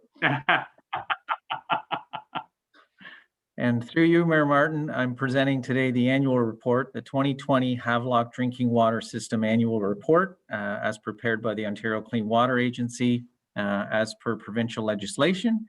It's presented to council for adoption, and it will be publicized on our website and available in the municipal office. So it's a very thorough report, but it's good for some people that want to keep up on the drinking water. So I'll look for a motion to receive the report. Motion to receive the report, Mr. Mayor. Moved by Councillor Ellis, seconded by Councillor Pomeroy. Any comments or questions? All in favor? And that's carried. Thank you. So next we have the dog tag, Bob, dog tags and fees. This is with regards to the 3 and 2. Yes, through you, Mayor Martin. During budget discussion meetings, the issue of pricing of dog tags was raised. There was a concern with respect to the third dog tag in a residence. Currently, as per our current bylaw, the third dog tag is $10 more than the first 2 in any one residence. So if council wishes to unify the costs of those dog tags, we can certainly do that. The prices change at the end of March. March 31st, prices are currently in effect. April 1st, they change. Okay, so we have a little bit of time here. So Barry, go ahead. Yeah, through you, Mr. Mayor. The reason we have our present bylaw, I think, was to try to eliminate as many dogs as possible. You know, there must have been a reason for it. And now we want to change it midstream. It should have been changed before we started budget proceedings. And I can't really see the point. I know if you own a dog, it's going to cost you $10 more for the third one. Is that a big deal? How many dog tags do we sell? Bob, can you answer that? I have no idea. Sorry, through you, Mayor Martin, to Councillor Pomeroy. Councillor Pomeroy, you broke up a little bit there. I didn't quite hear the question. Okay, how many dog tags do we sell? In total? Yeah. I'm sorry, I'd have to look that one up. I think there's a few hundred. I wonder if Wendland, is she still there? She's still on the call as far as I know. Wendland, do you have a handle on that one? I'm just looking it up. I can't. Are you there still, Gwendolyn? Yeah, Can you tell me? You have a, yeah, I'm just pulling up the general ledger to see. I'm amazed that their bylaw is the same bylaw number as Norwood's cat bylaw. 17, I think it's 48 or something, and ours is 45. They have a number too. Well, you'd know. So in That's why 2020, we get. sold $3,210 worth of dog tags. And that also includes licenses for kennels. Okay, so you have to do your math there, but it's just a thing of, you know, we allow 3 dogs in our bylaw. That's what it comes down to, is why do you charge more for the third? Why don't we just say you're only allowed 2 dogs then? That's all I'm saying with this thing here. So it's up to council. It's just as, you know, there has been questions of the the logic in this bylaw, and I have to agree, but that's up to council here to make the motion here. So either we leave it the same or we change it. That's simple as that. What's your thoughts? Bob? Yeah, through you, Mayor Martin. Just quick math, looks like approximately 200 dog tags in total. Okay. And there's 6 residents that have a third dog at this point in time. Okay. So, Well, so like in it's other gonna break. Go ahead, Barry. so in other words, you want to change the bylaw for 6 dogs. So the easier thing to do, if it had been 100, I would have been worried about it, but it's only 6 people, but it's up to council. So let's just make a decision here and move on. If you want to leave it the way it is, Barry, you make the motion. Councillor Webb, go ahead. No, I'll just make the motion that we make it the same for all dog tags. Okay, we have a mover. We have a mover that we leave it the same Second that for. motion, Mr. Mayor. Seconded by Deputy Mayor Giroux. Questions, comments? All in favor? And that's carried. So, okay. And, all right, so that's the end of the staff reports for follow-up action. Next, we have correspondence. And the first piece of correspondence action item was from Lily Thomas with regards to financial assistance for stray cats and feral cats. So,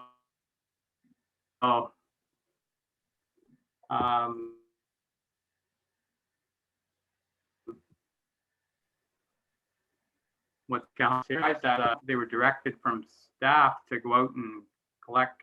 I don't know. Yeah, that was. Am I knowing anybody authorized? Through you, Mayor Martin, if I may comment on that. Follow up. Yeah, through you, Mayor Martin, if I can just comment on that particular section of the Okay. letter. I am not aware of staff authorizing any such activity. Okay, so we can just receive this or whatever council wants to do, or they can support something like this. It's up to you. What's your thoughts? Councillor Pomeroy? I'll make a motion we receive. Okay, moved by Councillor Pomeroy that we receive it. Is there a seconder for that motion? Councillor Webb. So I call any questions or comments with regards to that? Deputy Mayor Giroux. Through you, Mr. Mayor. I wonder if Councillor Pomeroy would make amendment to his motion to defer it until we can find out a little bit more about it. In other words, I would ask if the health department has ever does visits to this home that has all the feral cats. I mean, I have questions that I'd like to answer before I voted one way or another on this. So if he doesn't want to change his motion, that's fine, but that's what I'm asking to do, to defer it rather than just receive it. Okay, Councillor Pomeroy, go ahead. Yeah, we can receive it and still get the information. And if we want to come back with it, we can. But as Bob has said to us, and I wondered when I read that myself, that staff have told them, you know, give them some advice. Well, I didn't think that was right. So it's, but anyway. So is that okay to add that to, if we add that to your resolution, Councillor Pomeroy, that we bring it back with an update? No, is that okay? I want to defer it. Receive it? Just receive it, and if it comes back again, maybe we'll have some information. So we could look for a separate motion, Deputy Mayor Giroux, on that probably to, you know, bring it back. But anyway, so we have a motion here to just receive this request, and we have a seconder. Any other questions? So I'll call the question. All in favor of the motion? And that's carried. So if there's any more to that, you can bring it back, Deputy Mayor Giroux. I think there's some good questions to be asked there. So we'll move on. The rest of the reports are all for information, and one of them is that one from the Peterborough County City Health Unit or Peterborough Public Health. Is there anything else in there that you wish to, any questions, or if not, I'll look for a motion to receive the balance of the correspondence. Deputy Mayor Giroux? So moved. Through you, Mr. Mayor. Move that we receive the balance of the correspondence, seconded by Councillor Webb. Comments or questions? All in favor? And that's carried. Okay, so we'll move into committee liaison reports. To catch up here. So we have a few things there that we've been up to or been into. So as you can see there, there's lots on the go. And I think there was a question last time. Does that come up in here, Bob, with regards to an update?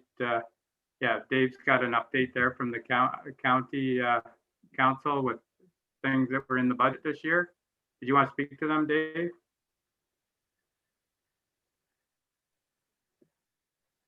Thank you, Mr. Mayor. When I found my button there. Yeah, well, council requested an update. I planned on completing in 2021, so I provided a list of what pertains mostly to HBM. So I'd be happy to answer any questions that council might have. Is there any questions for Deputy Mayor Giroux? Go ahead, Councillor. Through you, Mr. Mayor. No question, just it's nice to see that report, and be nice to see different reports from time to time from our county council representatives of little items that are about HBM. So just a request for to maybe have further updates from our mayor and deputy mayor. It's not just for our council, it's also for the people viewing. So it's nice to be informed. So thanks for the report. Okay, and yeah, this one here had a lot with, or had a few things with regards to Havelock-Belmont-Methuen, so it's a good one to bring out. Some meetings there's nothing to do with us, but we can probably put something together, and it was a good update there, Dave. So, okay, thank you. Okay, and is there any other questions on those two reports, or has anybody got anything to add? The Black Cat reports are there. Gives you an idea how the Black Cat works as far as recording some of the speeds around our township. It's on the move all the time. The OPP moved that around to different roads, and we'll be getting these updates regularly now. It shows you, you know, they have a percentage of over the speed limit, so it's not set right on. So it lets you know that yellow and green is, you know, sometimes you think you have a real problem, and it turns out there's not very many cars that are going much over the speed limit. So, but there, I think one of them there, I think County Road 46, it shows the flow patterns as far as Friday, Saturdays. There seems to be some, and Sundays there seems to be some speeders, but the rest of the time it kind of levels out as far as it's pretty average as far as 10 over or whatever. So I think it'll be a good thing for a good tool for the future. So, you know, go ahead, Dave. Yes, thank you, Mr. Mayor, for bringing that the report back. It is a good report, and I think it reflects on what you've discussed about vehicles may be going over, and we know it, or we think we know it, but I think it's the location. So on some locations on a hill or a corner that they're still well above the speed limit. It's the location that's the danger part. On a straight stretch of road with no traffic, I think the OPP have that jurisdiction to, you know, go above the limit as they show in their graph. But I think there are spots that should be a little different than what the graph is showing. Thank you. Yeah, so I think they're going to look at that after our last police service meeting. Some of the percentages, I think it was mentioned in other municipalities too, that they're allowing on some roads 15 over before it, to spark any notice. And on a 50-kilometer-an-hour road, 15 over is a big difference from an 80-kilometer-an-hour road. So they're going to adjust some of those things, and it's a work in progress, but I think it'll be a good thing for the future. So anyways, is there anything else for liaison reports? If not, I'll look for a motion to receive them. There a mover to receive those reports? Councillor Webb and seconder? Second the motion, Mr. Mayor. Councillor Ellis. All in favor? And that's carried. Okay. I don't have any written or oral notice of motions here. So with that, we can move into new business. And Councillor Ellis, you're on there first. Okay, through you, Mr. Mayor. So I'm sure everybody's aware over the last more than a year, the increased complaints and concerns about a stretch of mainly Highway 7 that's in our municipality's zone for snow plowing. So through the support of our road superintendent, Peter Lawson, he questioned MCON, who does the snow plowing, and sent back a detailed report. The long and the short of the detailed report is that there's two different standards for number 7 highway. And about where the drain turn is, it goes from a class 1 road to a class 2, which to me doesn't make sense. Doesn't make sense to anybody that's driving it at 5, 6, or 7 o'clock in the morning after a snowstorm. And you can't see a yellow line, you're not sure where you are. And that's the complaints we get. And I think one of the reasons why we get more complaints now, there's more and more people moving in our municipality from areas that go travel the road to work. So I don't know how we can address this. That's what they say the standard is. It was changed apparently 3 years ago, but it's very, very noticeable. This winter, I even had some photos taken of section of our road, I'll call it, within our municipality that shows snow covered, and as soon as you get further west, the road is manageable. So I'll leave it with, maybe Peter can make some comments here, but I don't know how we address it. But I think it's something as a municipal council that we need to approach, because we don't want somebody killed. We don't want somebody in an accident. And that's what I'm hearing. And I'm sure other municipal councilors have heard the same thing. It's also a concern on stretch of highway from Havelock in towards Campbellford on 30, but as soon as you get to Northumberland, different picture again. So I've brought it to council for a topic of discussion and looking for some guidance through our management staff to what we can do about it. So Peter has a good rapport with MCON, I think, and it might be something before we renew our contract with them next year. We used to sometimes get them in for discussion, and it might be something that we should be doing before next year, because the winter is pretty well over, and probably reflects on the numbers of people on the highway. They probably have a traffic count and they changed us. Doesn't mean it's right, but Peter, maybe you could help us out here with regards to this. Yes, through you, Mayor Martin, to Councillor Ellis's questions there. One definitely would be the traffic count, the annual daily traffic counts, and that's what divides or changes the level of classes from 1 through 6.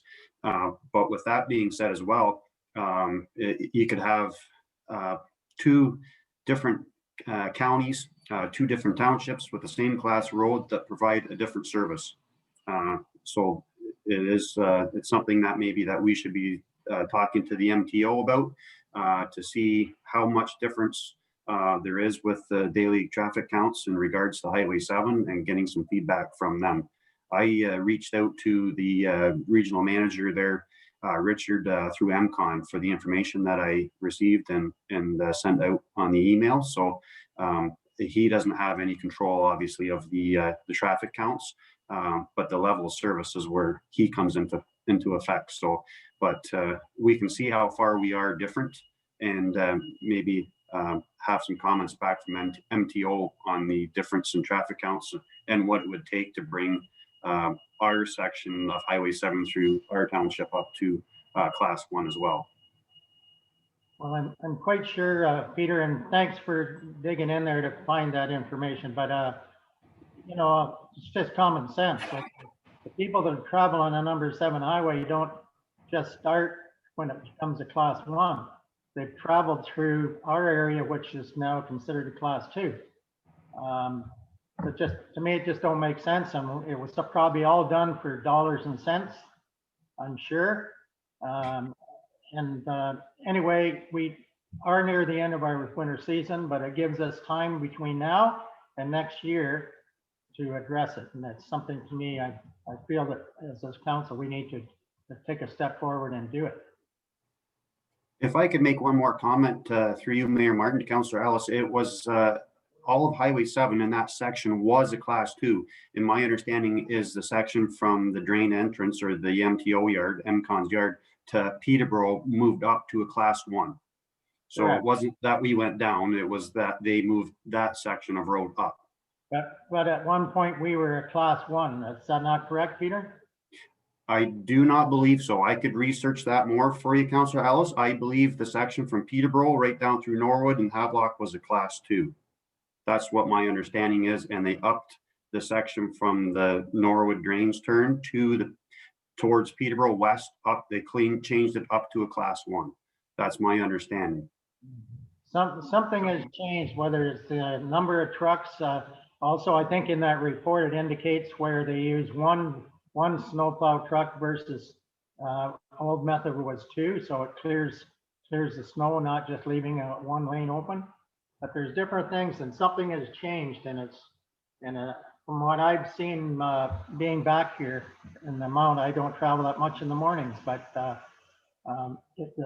comments coming back are more and more, and it's legitimate. So again, it gives us time to work on it between now and next winter.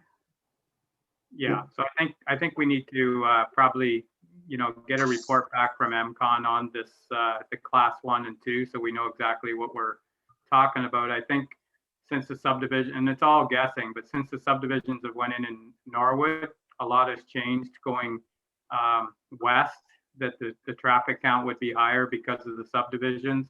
The same as they have a left turn lane at the lights on 45 onto 7 now because of the numbers on 45 coming from the subdivision. So I think we need to ask them for an update on where this 1 and 2 came in, so we know exactly what we're talking about, and then we can get into it with them on the process. I used to do highway plowing, as a lot of you know, and I've been struggling this year understanding why they do the right turn lane first before they do the left turn lane. Then they have to go back and dump all the snow from the left lane into the right lane and redo it again. So you normally plow from the centers to the right. This year they've been plowing from the right to the left. So anyways, Councillor Pomeroy, go ahead, and then we'll look for a motion to maybe direct staff. Yeah, through you, Mr. Mayor, I don't think we should be contacting MCON. I think it should be the MTO, because MCON is just going by their specifications. Okay. And we have the only connecting link that we pay money for in Havelock. So I would like an explanation too from the MTO why we are not being looked after as much as, you know, halfway to Norwood. My God, like it drains corner. Well, I know why it's there, because that's where the plows start out at. But I would also like to know why we can't be in the elite section of road down this way too. So did you want to make a motion that we invite MTO to, or ask MTO for an update on this, on why it's happening? Yep, I could do that. So moved by Councillor Pomeroy that we put the question to MTO, or we write a letter to MTO for an update on the maintenance schedule for Highway 7. Councillor Ellis? Yeah, and through you, if we could, to Councillor Pomeroy's motion, if we could add to invite MCON as well, because it's a hand-in-hand deal there. So get the answers from both, and Councillor Pomeroy could include that in his motion. Councillor Pomeroy? No, I think it's redundant. We got to get our information from the horse's mouth. MCON is just doing what they're told to do. And that's okay. Okay, so we have a mover to invite MTO as it stands, and if we need to go farther, we can in the future. So do I have a seconder for that motion? I'll second the motion, Mr. Mayor. Seconded by Councillor Ellis. Any questions or comments with regards to the motion? Go ahead, Deputy Mayor Giroux. Not in regards to the motion, no. Okay, all in favor of the motion? So, and that's carried. Okay. So the next thing on there is a condition of, I think it's Round Lake Road was what it was supposed to be. My thing, it says Road Lake Road. So I think a little bit of typo there. So go ahead. Well, through you, Mr. Mayor, yeah, it is referring to Round Lake Road. When we talked budget last week, it was quite evident that there wasn't a lot of money put in to the township for roads. And last year, as Peter will attest to, there was a constant battle trying to keep Round Lake Road from the Dance Hall Hill or Pavilion Hill out to 46. There was a continuous battle trying to patch and fill holes. And this year already it's starting to break up even more. And as weather changes here, we're going to see it more and more. So I brought that to council for a discussion, and hopefully we can look at where we could bring some money in and look at that as a road to be addressed this summer. Like I say, it's already starting. It was a mess last year anyway. And Peter, thanks to Peter and his crew, continually patching it, made the road passable. But this year, on top of those potholes, there's sections and pieces of it starting to fall right apart. And as the frost comes out and the warm weather comes, we're just going to see it worse. So I'm bringing it to council for a discussion, and hopefully we can get something done with it this summer.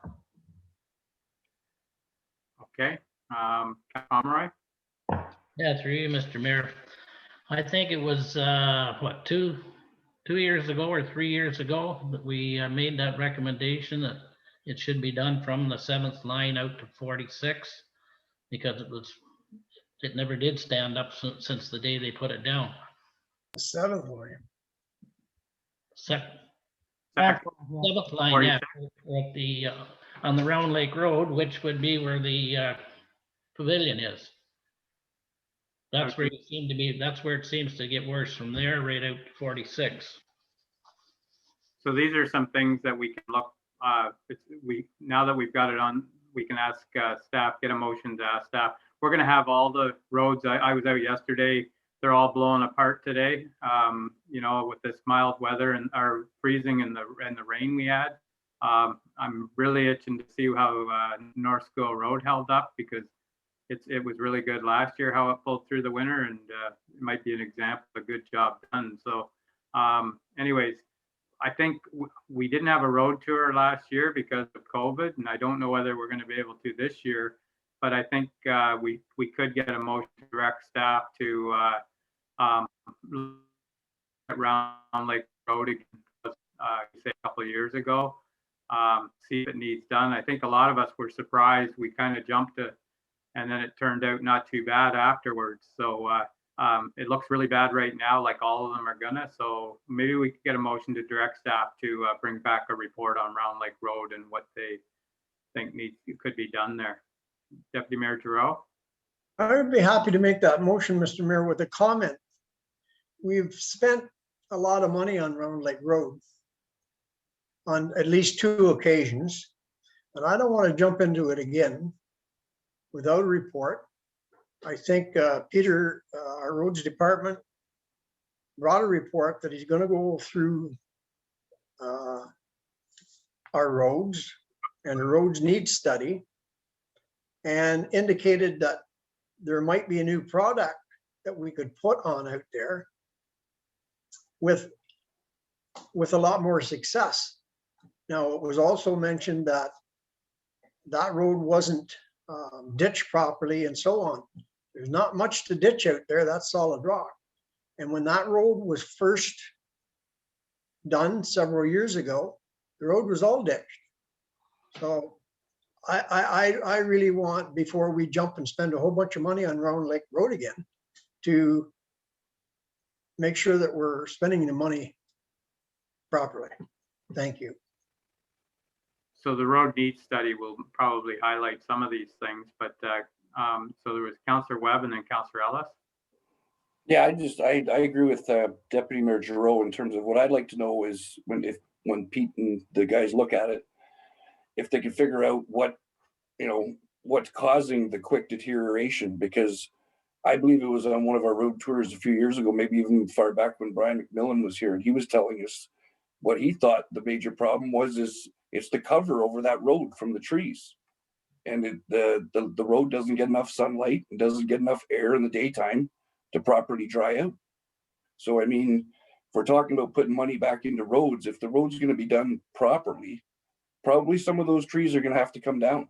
Otherwise, you're going to be repairing that road year after year because it's not getting the sunlight and it's not getting the proper airflow to dry it out. So, I don't know. I'm not a roads guy, but that's kind of what I remember Brian telling me a few years ago. So the suggestion here might be that we have our roads needs study going to be coming forward here, and this could come up then. But did we have a motion already from Councillor Ellis there, Bob? No, through you, Mayor Martin, we have a motion from Deputy Mayor Giroux. Oh, okay. Can you hear that? Yeah, the motion is that the motion is that staff is directed to bring back a report regarding Round Lake Road, the conditions and possible solutions. Okay. All right then. I'll second the motion. I'll second the motion. Seconded by Councillor Ellis. With the comment. I don't know whether it's my computer or you broke up there, Larry. I commented that I would second the motion, Mr. Mayor, with a comment. Okay, go ahead with your comment, and then Councillor Pomeroy. Motion, and to Councillor Webb's comments, I believe he was right on. Like, there is a section of everybody knows there's a lot of trees down through a section of it, but there's also lots of it that's never been right or didn't stand up from 6 months after what was done 2 years ago. So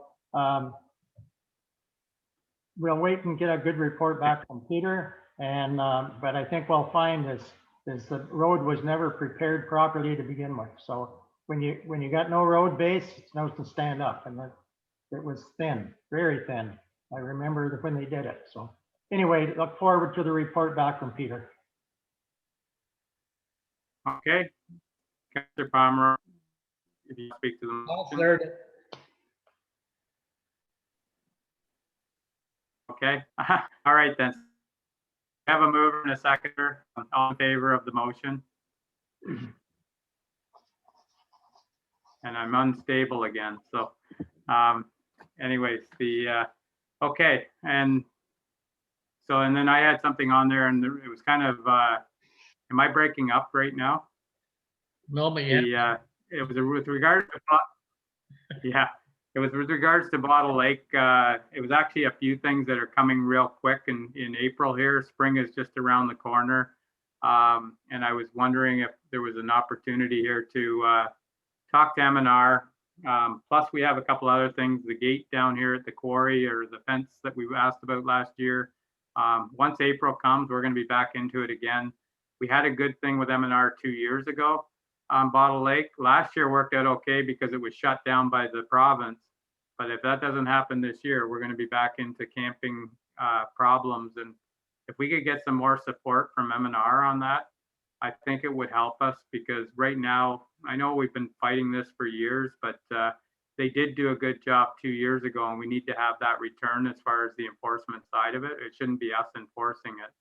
So the things that we have, mile of memory, the gate down here, or the fence at the quarry, and that, I think we need to kind of bring them up on another agenda somewhere, to get some action going on them before spring's going to be here and we're going to be getting the calls again. So I don't know what your thoughts are there. I'll just leave it with council there to see if they see any value in bringing that forward. If you see any value bringing that forward, what's your thoughts?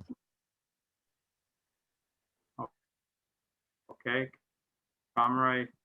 Yeah. Go ahead, Terry. Mr. Mayor, I think you hit the nail right on the head, because we know that we're going to be bombarded again, and if we can get the lands and forests, I call them, to work with us and see what they can help us out with, because it's not fair that we have to do all the enforcing back there. Set up a meeting. Okay, Deputy Mayor Giroux. Through you, Mr. Mayor, I would make a motion or a direction, perhaps, I don't know where you want to call it, that staff start a dialogue with the Ministry of Natural Resources and Forestry on the Bottle Lake problem to see what their plans are once COVID comes off to the enforcement of it. That's my motion. Okay. Okay, that was worded good. So is there a seconder for that then? Councillor Webb? Questions, comments? So all in favor of that motion? And that's carried. Okay, thank you. And I don't have anything else here with regards to new business. Councillor Pomeroy?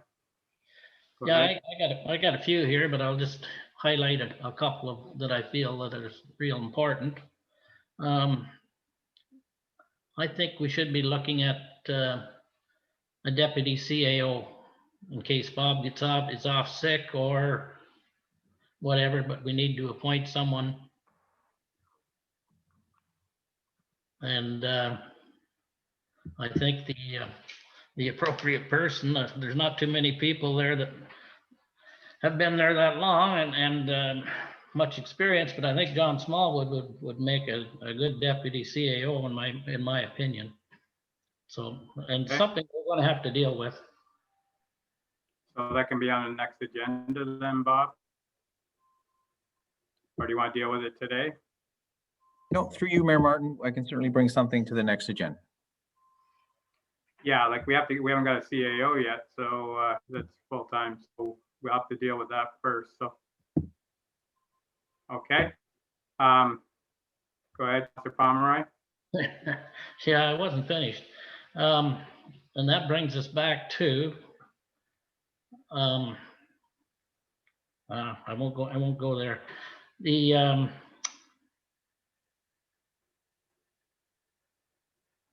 policy for the parks, and I don't know when this was initiated, but they seem to be on the same schedule for working as the roads department, and that was never in place before. So I wondered who changed the policy, because it never came to council to my.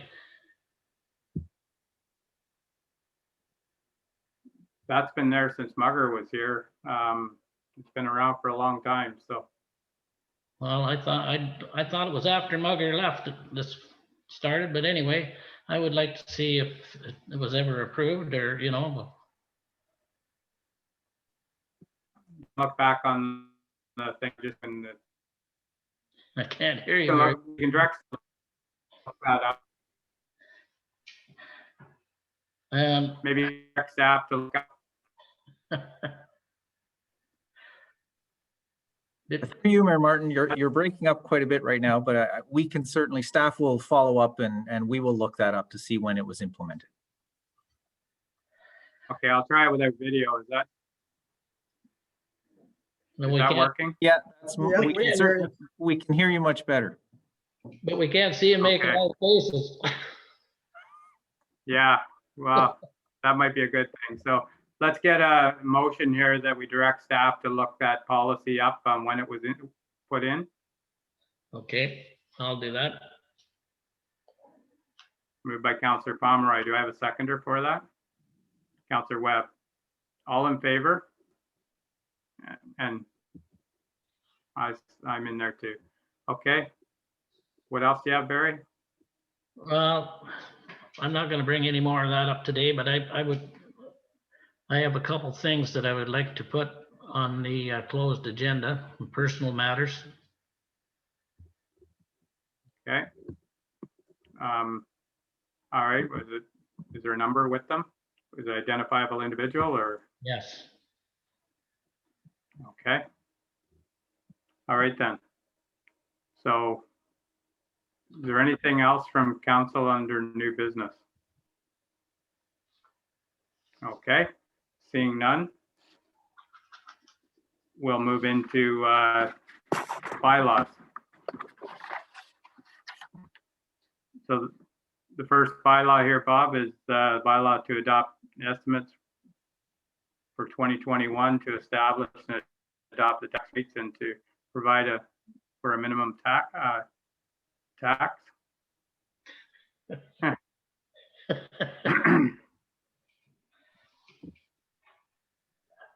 Did that come through at all? Come on, Jim, say it again. All right. There. So the first bylaw is to adopt estimates for 2021 to establish and adopt the tax rates. Do I have a mover for that? Motion So to, moved. Mayor. Okay, moved by Deputy Mayor Giroux, seconded by Councillor Ellis. All in favor? That's carried. Bylaw to adopt the rates for supplying water and sewer for 2021 with the changes there. Yep. Do I have a Yes. by Councillor Pomeroy? Okay. You need a seconder? Seconder? Second? I'm freezing up. Secretary Giroux. Yes. All in favor? And that's carried. And the bylaw to adopt the 2021 budget for the Township of Havelock-Belmont-Methuen. Is there a mover there? Moved by Councillor Webb and seconded by Councillor. Moved by Councillor Webb, seconded by Councillor Pomeroy. Questions? All in favor? And that's carried. And a bylaw to provide this for the disposition of those lands described as part of Block A, Plan 10, Belmont in R 171041. So moved, Mr. Mayor. Moved by Councillor Ellis, seconded by Deputy Mayor Giroux. All in favor? And that's carried. All right, and that's the end of the bylaws, except the confirming bylaw. I might get through this. Motion for the confirming bylaw for today's meeting. So moved. Moved by Deputy Mayor Giroux, seconded by Councillor Webb. All in favor? And that's carried. And the motion to adjourn this meeting is moved by Councillor Pomeroy and seconded by Councillor Webb. All in favor? Carried.